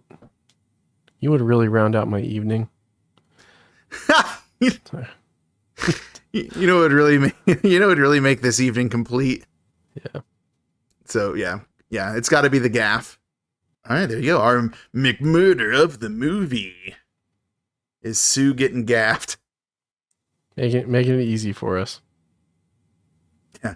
Hey, thanks, Mutilator. But don't worry, there's still plenty more to talk about because we have to do the judgment categories. I can hardly wait to head for the dunes, spread down a blanket, humming sweet love tunes from yesteryear. Not a soul inside, girl, heaven blessed. Bring a radio, a cooler, and a case of the best, and we'll disappear. And later on, maybe, who knows, take a swim in the surf and on birthday clothes. we're gonna have a good time. Yeah, we're gonna have a good time. We're going on A up. fall break, walking hand in hand in the moonlight.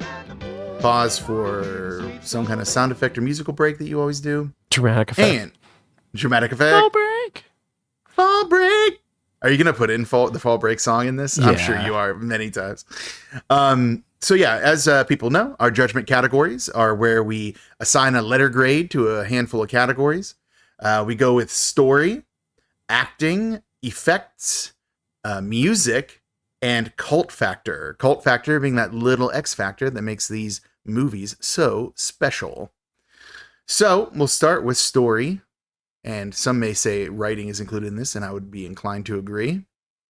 Where are you at with this? I guess I can pitch it to you if you want, or if you want me to take the lead. Either way. Look, I think they did a lot with what they had. There were a lot of shortcomings, and I don't know where those are. Like, I don't know who's at fault. Someone's got to take a hit. Why don't you start with this one? And then I think maybe we'll see where it goes. So this is actually, I feel like this story, at least, is kind of like innovative. Like, you don't get a lot of movies like this where the killer isn't like, your Madman Mars is, like your, mascot villain type. Or if it's like somebody, kind of like with Intruder, like somebody related to the plot, but you don't know who they are throughout it. And it's like really important and stuff like that. Like, I'm hard pressed to find an example where it's like just some dude's dad who just hates him and is just going to kill him. And they're not going to hide that we know who it is. Like, they don't know. So I do like that aspect of it. That is, this dude just hates his kids so much. He waits like until he's in college and shows up with his friends to like their house and is like, oh, time to kill him and kill all his friends. So from that perspective, it is very interesting, but, it's very formulaic otherwise. Like, you got your standard, like, I'm the prankster and we're the horny couple and like, I'm the virgin. It's like, it's very like boilerplate after like you get past the initial like relationship of like the killer to the plot. And I think that they're very annoying, like the main cast. And again, that's one of those things, like, is it the acting that's at fault? Is it the story that's at fault? In this case, I kind of have to lay it at the feet of the story. I really think that because like they had this like interesting concept for a reason that someone would be killing and who would be killing, but rather than like follow through with like more interesting characters, they kind of like, and now we'll just like copy paste all of the familiar tropes onto our characters from there. Although I do kind of love how Ed is just like talking about this like crazy stuff about his like clearly psychotic dad, and everyone's like, dude. He's like, oh no, it's fine. It's just my dad. This is how he is. Like, all the signs were there, my man. Yeah, I think it's just more interesting that he didn't know that was his dad. Like, there wasn't a point in his It never brain occurred to where him that his dad could be the one murdering everyone, even though I think anyone else in that entire like cast, like his friends, his girlfriend, all of them were probably like, yeah, dude, your dad's clearly crazy. He has a framed photograph of a man he hit with a boat in his trophy room. So I think that like because of the tropiness of the main characters, but because of the interesting aspect of like who's doing it and why, I think I'm inclined to give a B. I couldn't go higher, but I guess I could go lower because like the main focus of the plot is these generic characters. But I just think the relationship of the killer to the cast, to the plot is interesting enough in and of itself that it is, I think it's a B. I think it's like it's good. It's not great, but it's fine. I think that, I think B is fair. Cause like I was going to push C, but I think I know where the C should go. So. Oh, all right. I think B is fair. All right. B it is. Next up is acting. Yeah, I think C. this is where the C should go. Yeah. Yeah. C. And let's be real. Here's the thing. Like, yeah, a lot of these people are like, they don't have a lot of credits, like not long histories of like several films and stuff like that. And when you consider that, I think they do fine. But it's like, even like playing off like the tropes they don't even do a good job really of passing on those tropes. I will say the exception is Ed. I think that Ed, the actor who plays Ed, what is his name? Matt Mittler. Like, he does a really good job of being like, no, it's just my dad. It's like, oh no, everything's just fine. This is because it's his family condo, right? Like, he's used to being there. He's used to his dad. So like, he's not freaked out. He's not going to like react. And that's frustrating to us as the audience because it's like, well, dude, there's a murder afoot. But like, if you think about it, like how someone like that would behave in that situation, I think it makes total sense.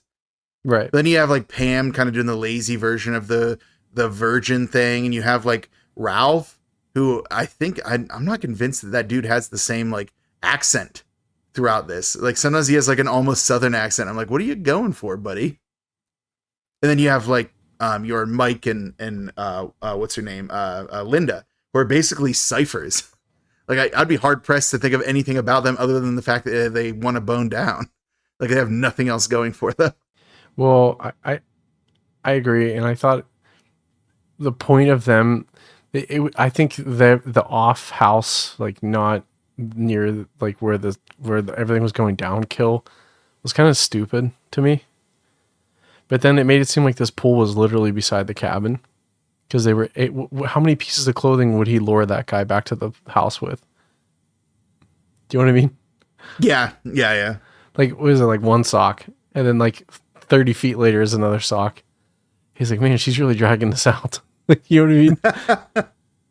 So it was kind of, yeah, the entire ruse is kind of silly. But yeah, no, I would say that like, yeah, if I was going to lay it at the feet of something, I'd say that the acting is a factor. And it's, again, like these are actors with not a lot of credits and stuff. And I'm not saying that they don't do good enough for what their project is. I'm just saying that objectively speaking, it's a C. It's just fine. It's average. It's normal. It's a base, Right. So yeah, C for acting. I agree with you. Okay. But Shane, what about effects? I think they nailed it with some. Okay, knowing what you said about the budgets and stuff, and not having like a seasoned crew, I think they did a lot with what they had. Some of the decapitation effects were like phenomenal. The limb dismemberment, like the cop's leg getting cut off, or when Big Ed falls in half. Yeah, like I was surprised by that. That was a good effect. They did a lot. And as much as I hated the kill, the gaff thing, like that was like a gruesome thing. Like I was like, oh man, like they put a lot of effort into this effect. Yeah, I would be fine giving it an A. I kind of like I hate it when they cut away from like sometimes whenever he's gonna go decapitate somebody. But I understand at the same time that's like a pragmatic thing. Like you can't show it because you can't do it. Like so sometimes like, if it's a lower budget production, you can't show that happen. But I think that the things they did show were very impressive for the most part. Like the motorboat, the outboard motor kill of Mike, that would look good. I liked that. That looked really good. So I'd be fine giving it an A. I could go to B if you feel like you have a case against A. I think it's A. I'm fine with A for that. Yeah. I think that if they would have done the kills that didn't work, I think it would have pushed it down. But again, for all of the stuff that they have, you know what I mean? Like it's just crazy. Yeah, I agree. I agree with you. So, all right. A for effects then. All right, next up is music. I guess F. Like R? I think you mean S. Yeah, it's for sure S. This is another S tier. We really nailed it with the. You love this song so much. It's not the song itself. It's how out of touch with the rest of the movie it is. Like if you were, let's just say you're like a family, because there were 2 versions of this movie too, by the way.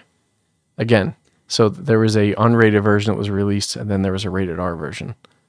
Yeah, because they originally couldn't get a rating. They wanted to rate it X. So rather than do that, the director just submitted it without a rating. So for the R rating, did anything get cut? That I don't know. I think I watched the unrated version when I watched it. So I'd imagine probably some of the gore scenes probably were cut.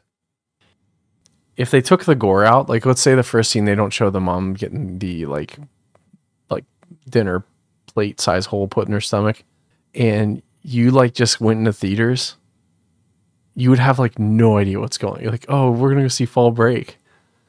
And it's like, you know, he takes some of these scenes out in the beginning and it's kind of a weird move. Like, you know what I mean? Like the song kind of leads it into like, hey, this is gonna be like a buddy like rom-com kind of film. You know what I mean? I'm about to watch like a holiday themed like vacation comedy farce. Like, is he gonna meet his old flame like at the beach house? Like that's the kind of movie like it like kind of went into. And I just love that because then quickly it turns into his dad just fucking murdering all his friends. It's so good. Did the dad know? Did Big Ed know that he was killing Little Ed? Probably, but he had a dream about it, like several dreams about killing his son. He wanted to kill his son. Fantasies, I think, would be a good. But no, I think the juxtaposition between like the song and then like it's such a stark contrast between the song and the content of the film, which I do appreciate that. But again, like one of the things that I kind of liked about it was I love tones as shorthand for like villainous stuff. Like, oh, it's from the killer's point of view and we get ominous tones. Perfect. I'm a sucker for that. I love it when it happens. And like anytime we got like Big Ed's point of view, boom, ominous tones. Like, oh, cool. It's Big Ed. I could have done without the heavy breathing, I guess. I don't know why he's breathing so heavy. Probably because he's such an alcoholic. But it's like, but the tones, hell yeah, absolutely. So yeah, I'll give it an A for music because I know you have a soft spot in your heart for Fall Break, the song. And I do like the use of tones. So, it kind of like the more on the nose melancholy stuff, like, oh, my dad's dead, or like, oh, we're in the hospital, like melancholy tones, like that kind of thing. So yeah, it's a little on the nose, but I like on the nose. So, yep. All right, our final one is Cult Factor, that little X factor that makes these movies so special. I mean, when is it not A? Like, yeah, I was gonna say. Yeah, I gotta say A. I will say that this one, like more than any other, is like, man, you gotta work for it. Like it takes like 40 minutes before anyone dies, or other than Ed's mom. But it just takes so long to like get to the killing. But you get plenty of moments of like Big Ed like having fantasies of killing his son and like waking up hearing these young people in his house being all pissed off about it. So, but yeah, it definitely takes a while. But once it gets going, it goes. Yeah, and the other thing too, again, I think we again, tooting our own horn here, I think we knocked out of the park with these last two. I mean, all three of them were certified banger. Oh, I guess we did with all three because these are all, I would think, underrated slasher movies. Like people don't talk about it. Intruder was not one that was on my list. Madman definitely not. I've seen this one, like the cover, but I've just never watched it. So I just think that these slashers, these like one-off, like one-shot slasher movies are so fun. Like they're so crazy because there's always going to be like one or two really good things that happen, like that stand out. And I think this movie kind of has a really solid charm to it that I didn't expect. Again, and I read the plot wrong initially. I thought it was like a revenge movie. I mean, I guess it kind of is, but I thought it was going to be a little different, but yeah. But no, yeah, I agree. These like standalone random slasher. And yeah, we did do 3 of those kind of. I mean, this one has a sequel technically, but like it's recent. Like that's a legacy sequel if you've ever had one. But yeah, those standalone movies like this, yeah, we did. That's really like a wink and a nod. It's like, oh yeah, sure. But yeah, Cult Factor, I'd say A. I guess is worth a watch. It's really weird. It's a artifact of a bygone age. So yeah. All right, A for Cult Factor. A for Big Ed. But next up, we're gonna do the D-roll. We're going on A ball break, running in the sand, feeling alright. And when you fall into my arms, I'll break into your heart.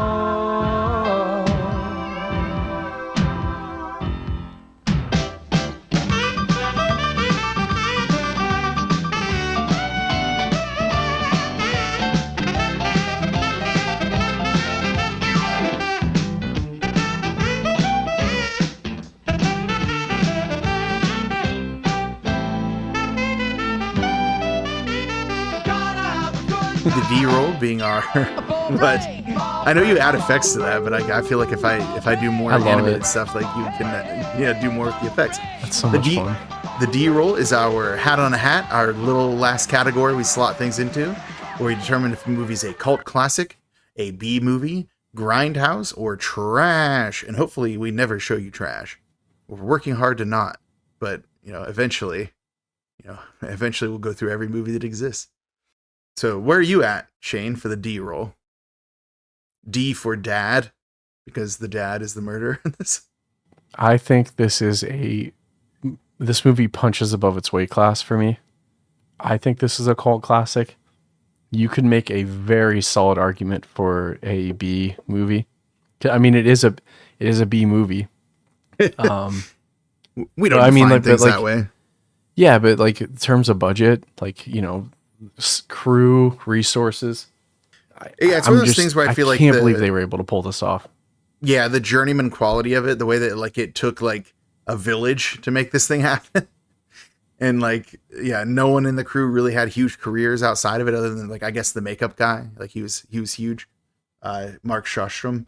But yeah, no, I agree with you. Like what they did with what little they had and is incredible work. And yeah, I think it shows.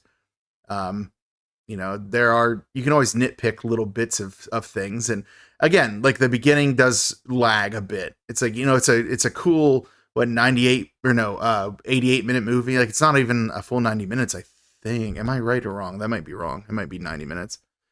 But yeah, it's not a long movie. It's a short one. It does have a little bit of a slog at the beginning, but yeah, 86 minutes. So it's very close. But yeah, what it does, I think it does really well. And I think it's underrated and I think it's underappreciated. So I'm going to say cult classic as well. You brought up pacing.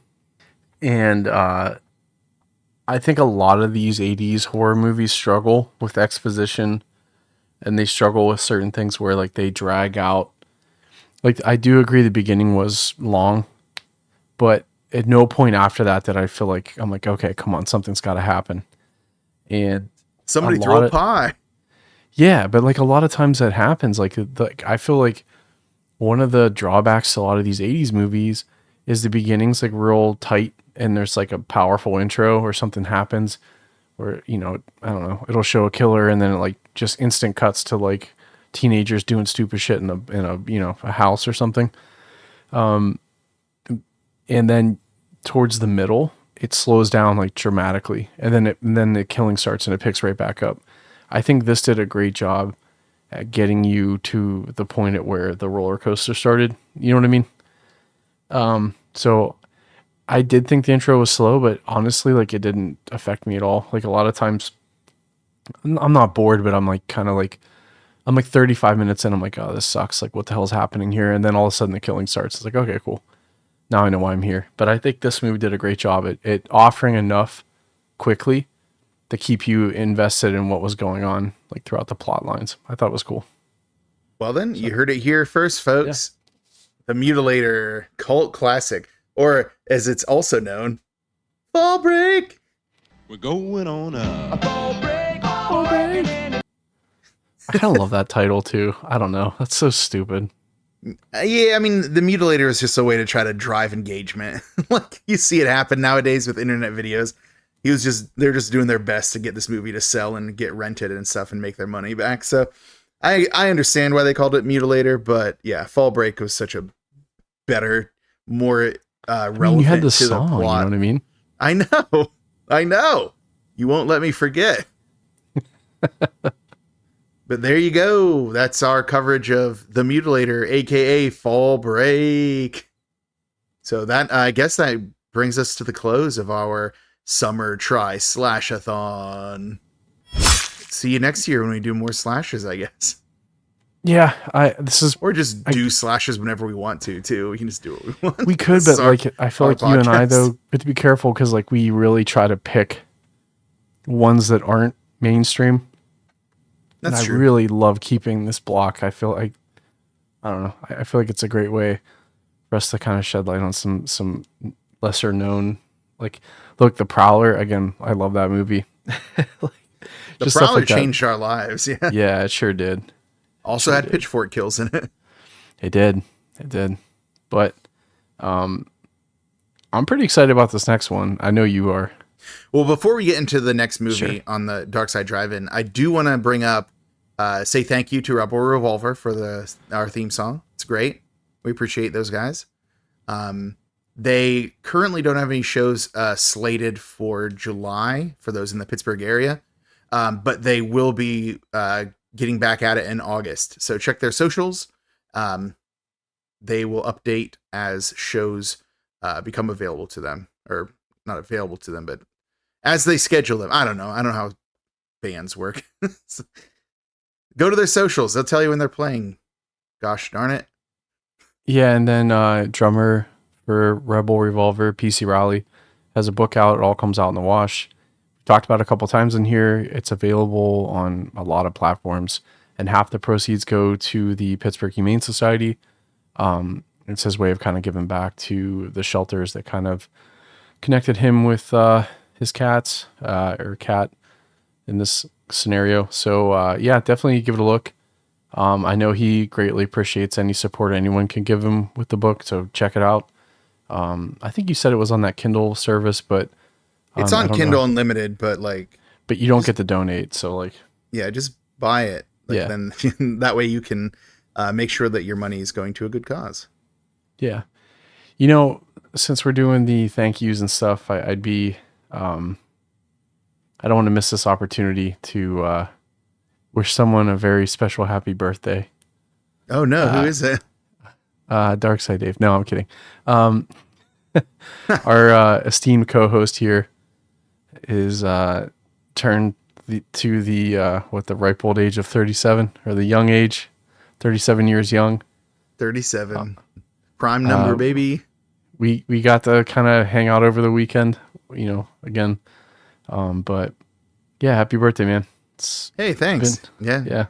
30 minutes ago, our time. Yeah. Not the time that this will go live. This isn't going live till Friday. So by then I'll already have been 37 for 5 days. None of you even wished him happy birthday. I'm sure I'll get through it. But no, it was a lot of fun. Yeah, we went out to dinner in the North Shore, and then we went to some of us went to the beer fest afterwards, the Pittsburgh Beer Fest. So it was a nice birthday. It's not a milestone birthday by any means, but I appreciate all of my friends who came out to celebrate in one place or the other. So appreciate it. Helps take the sting out of aging just a little bit. I was gonna say, yeah, it's slow crawl towards the inevitable heat death of the universe. As I inch ever closer to the final abyss. Speaking of final abyss, what's our next movie? Okay, can I do do it? Do another? Do you want to do it? You don't even have you seen this movie? No, I have a sticker of it on my laptop. I can't wait. I'm so excited for this. Go ahead, you can do it. You do a better job. Good. This one is a movie that it took some convincing because you were advised by somebody not to do it. So I've been pushing on you for, I don't know, months now to try to get this on a schedule. But our next movie will be the 1982 formerly conjoined twins classic, Basket Case. You know how we loved our conjoined twin movies. We do, yeah. So yeah, the conjoined twin Belial, the brother of the main character of the movie, gonna wreak some havoc on some folks. It's available in a lot of places. Obviously, it's on Tubi, Roku channel, Screambox, which is another horror-based streaming service. I have Canopy, Fandor, and Apple TV listed, and also Amazon Prime. I'm not familiar with those other streaming services, so I don't know where it's like actually available and where it's like you got to pay for it. But it's definitely on Tubi. I thought it was on Shudder. I was surprised to learn that it isn't actually. But Really? I thought it was. I did too. Yeah. But no, yeah, Basket Case.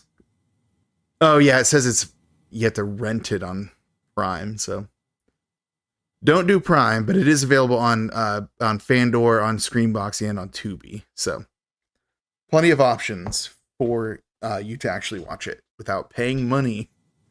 Because as much as I love this movie, I don't think I'd pay. I don't think I'd pay money for it.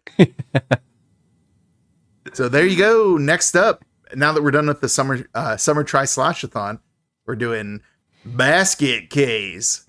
I like how it's called Basket Case because the deformed little twin Belial is carried around in a little basket.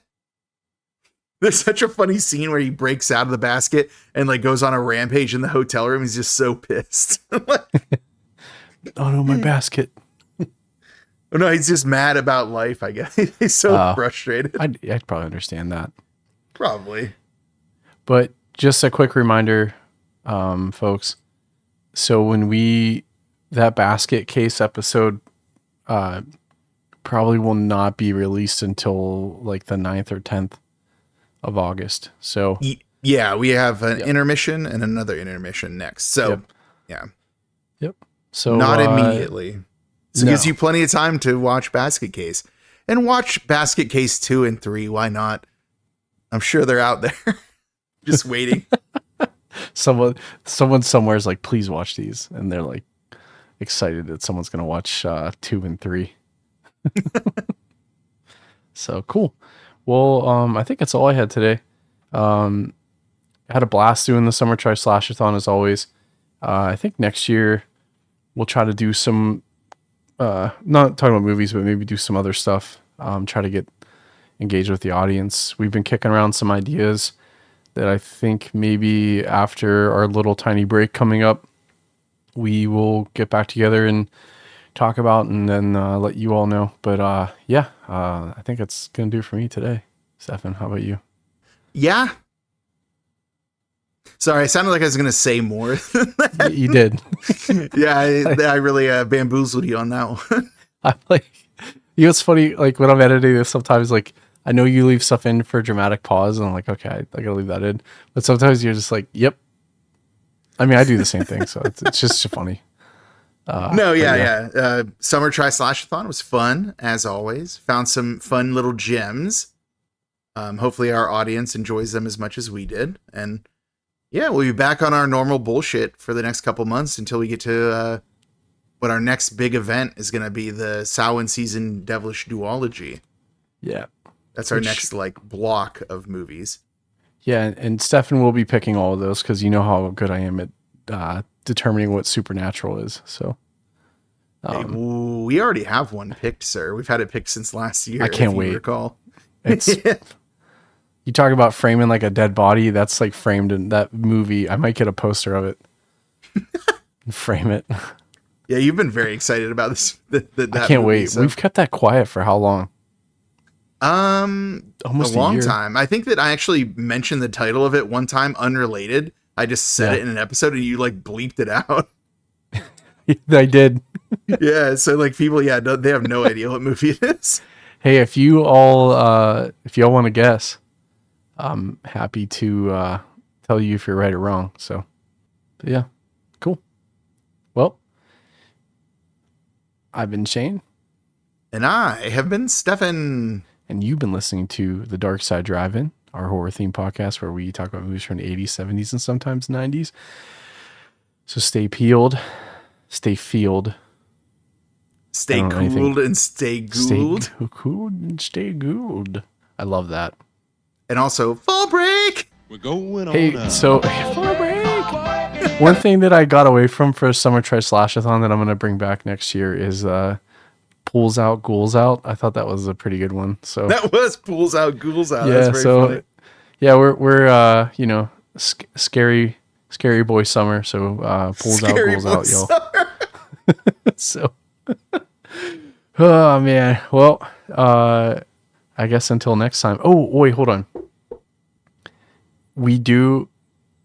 I think we should say what we're gonna do for the next intermission, because that'll give people a chance to go look at that article. Oh, yeah. Okay. So, yeah, the next intermission we're going to be talking about, what was it? What was the name of that? I'm pulling it up right now. The Ringer is the name of I think it's Ringer. Yeah, it was our buddy Jay had reached out to us about this article. He reached out to us about 2 articles. He's like, do you guys read these articles? I was like, no, dude, I don't read every article that exists. It was very funny that he like brought them up. Because I thought that was a sports website, if I'm being honest. But it is what, the 111, right? 111. Yeah, it is The Ringer. Yeah. Yep. Yeah, the 111 best horror movie kills of all time ranked. And I have opinions. So yeah, I think what we decided is what we're going to do 5 that we would replace. 5 that we would change it to a different kill in the same movie. Yep. And then did we have another 5 we're each going to do, both of us? 5 that were like, should have been on there that didn't make it. Wasn't that what replace is? I think it's actually just 5 I would just remove. So I think it was 5 we would just get rid of entirely. 5 would replace with a different kill in the same movie. And then 5 that we would add instead. Like, yeah, those were the 5. So each of us will have 15 to go through on this list. So it's going to be a longer one, but yeah, if you want to read that article, it is on, the Ringer's website. This is called the 111 best horror movie kills of all time ranked. So, yeah, and I'm going to tell you, some of the top 15 are a little annoying. So, I have opinions on it, and I will explain them, and I will articulate them very well. Good. But yeah. So there you go. Yeah, it's weird for us to talk about the intermission during a main episode, but yeah, that is a bit of a homework project. So if you want to keep up with us, look up that article and get ready to argue, I guess. Yeah, I think and I'll post the article on our socials too. That way everybody can get a look at it. So I'll probably do that after this airs. Sounds radical. Yeah. Cool. Well, I think we did the outro, but we already did. Yeah. Yeah. Well, let's do one quick one. So yeah, I've been Shane. Uno mas. I've been Stefan. We're going on a Ball break. Ball break. All right. Bye. He thought he was in control. How wrong he was. Come to the dark side, drive-in. It's the dark side, drive-in. Come to the dark side, drive-in. It's the dark side, drive-in movie club. From Dynamis Media comes a horror cyclopedia, watching movies from the gates of hell. Covers ripped from a blockbuster shell. Officer Bosch is the only good cop. Chuds and the stuff just can't be stopped. Things get hairy and the werewolf's there. Turn the corner and the prowler is there. It's the dark side, drive-in. It's the dark side, drive-in. Come to the dark side, drive-in. It's the dark side, drive-in movie club. Shane's the one who runs the show. He produces and keeps the flow. The Savini of the ones and twos. Only Jack Cordell has bigger shoes. Stefan does the bulk of the research. His descriptions just can't be besmirched. Lots of synopses are the top of lore. Just like Lamson, you'll be begging for more. It's the dark side, drive-in. It's the dark side, drive-in. Come to the dark side, drive-in. It's the dark side, drive-in movie club. From the deepest corner of the darkest universe, 2 brave hosts battle through nameless hordes of ghoulish monsters most foul, all to bring you the eternal glory of the Dark Side Drive-In.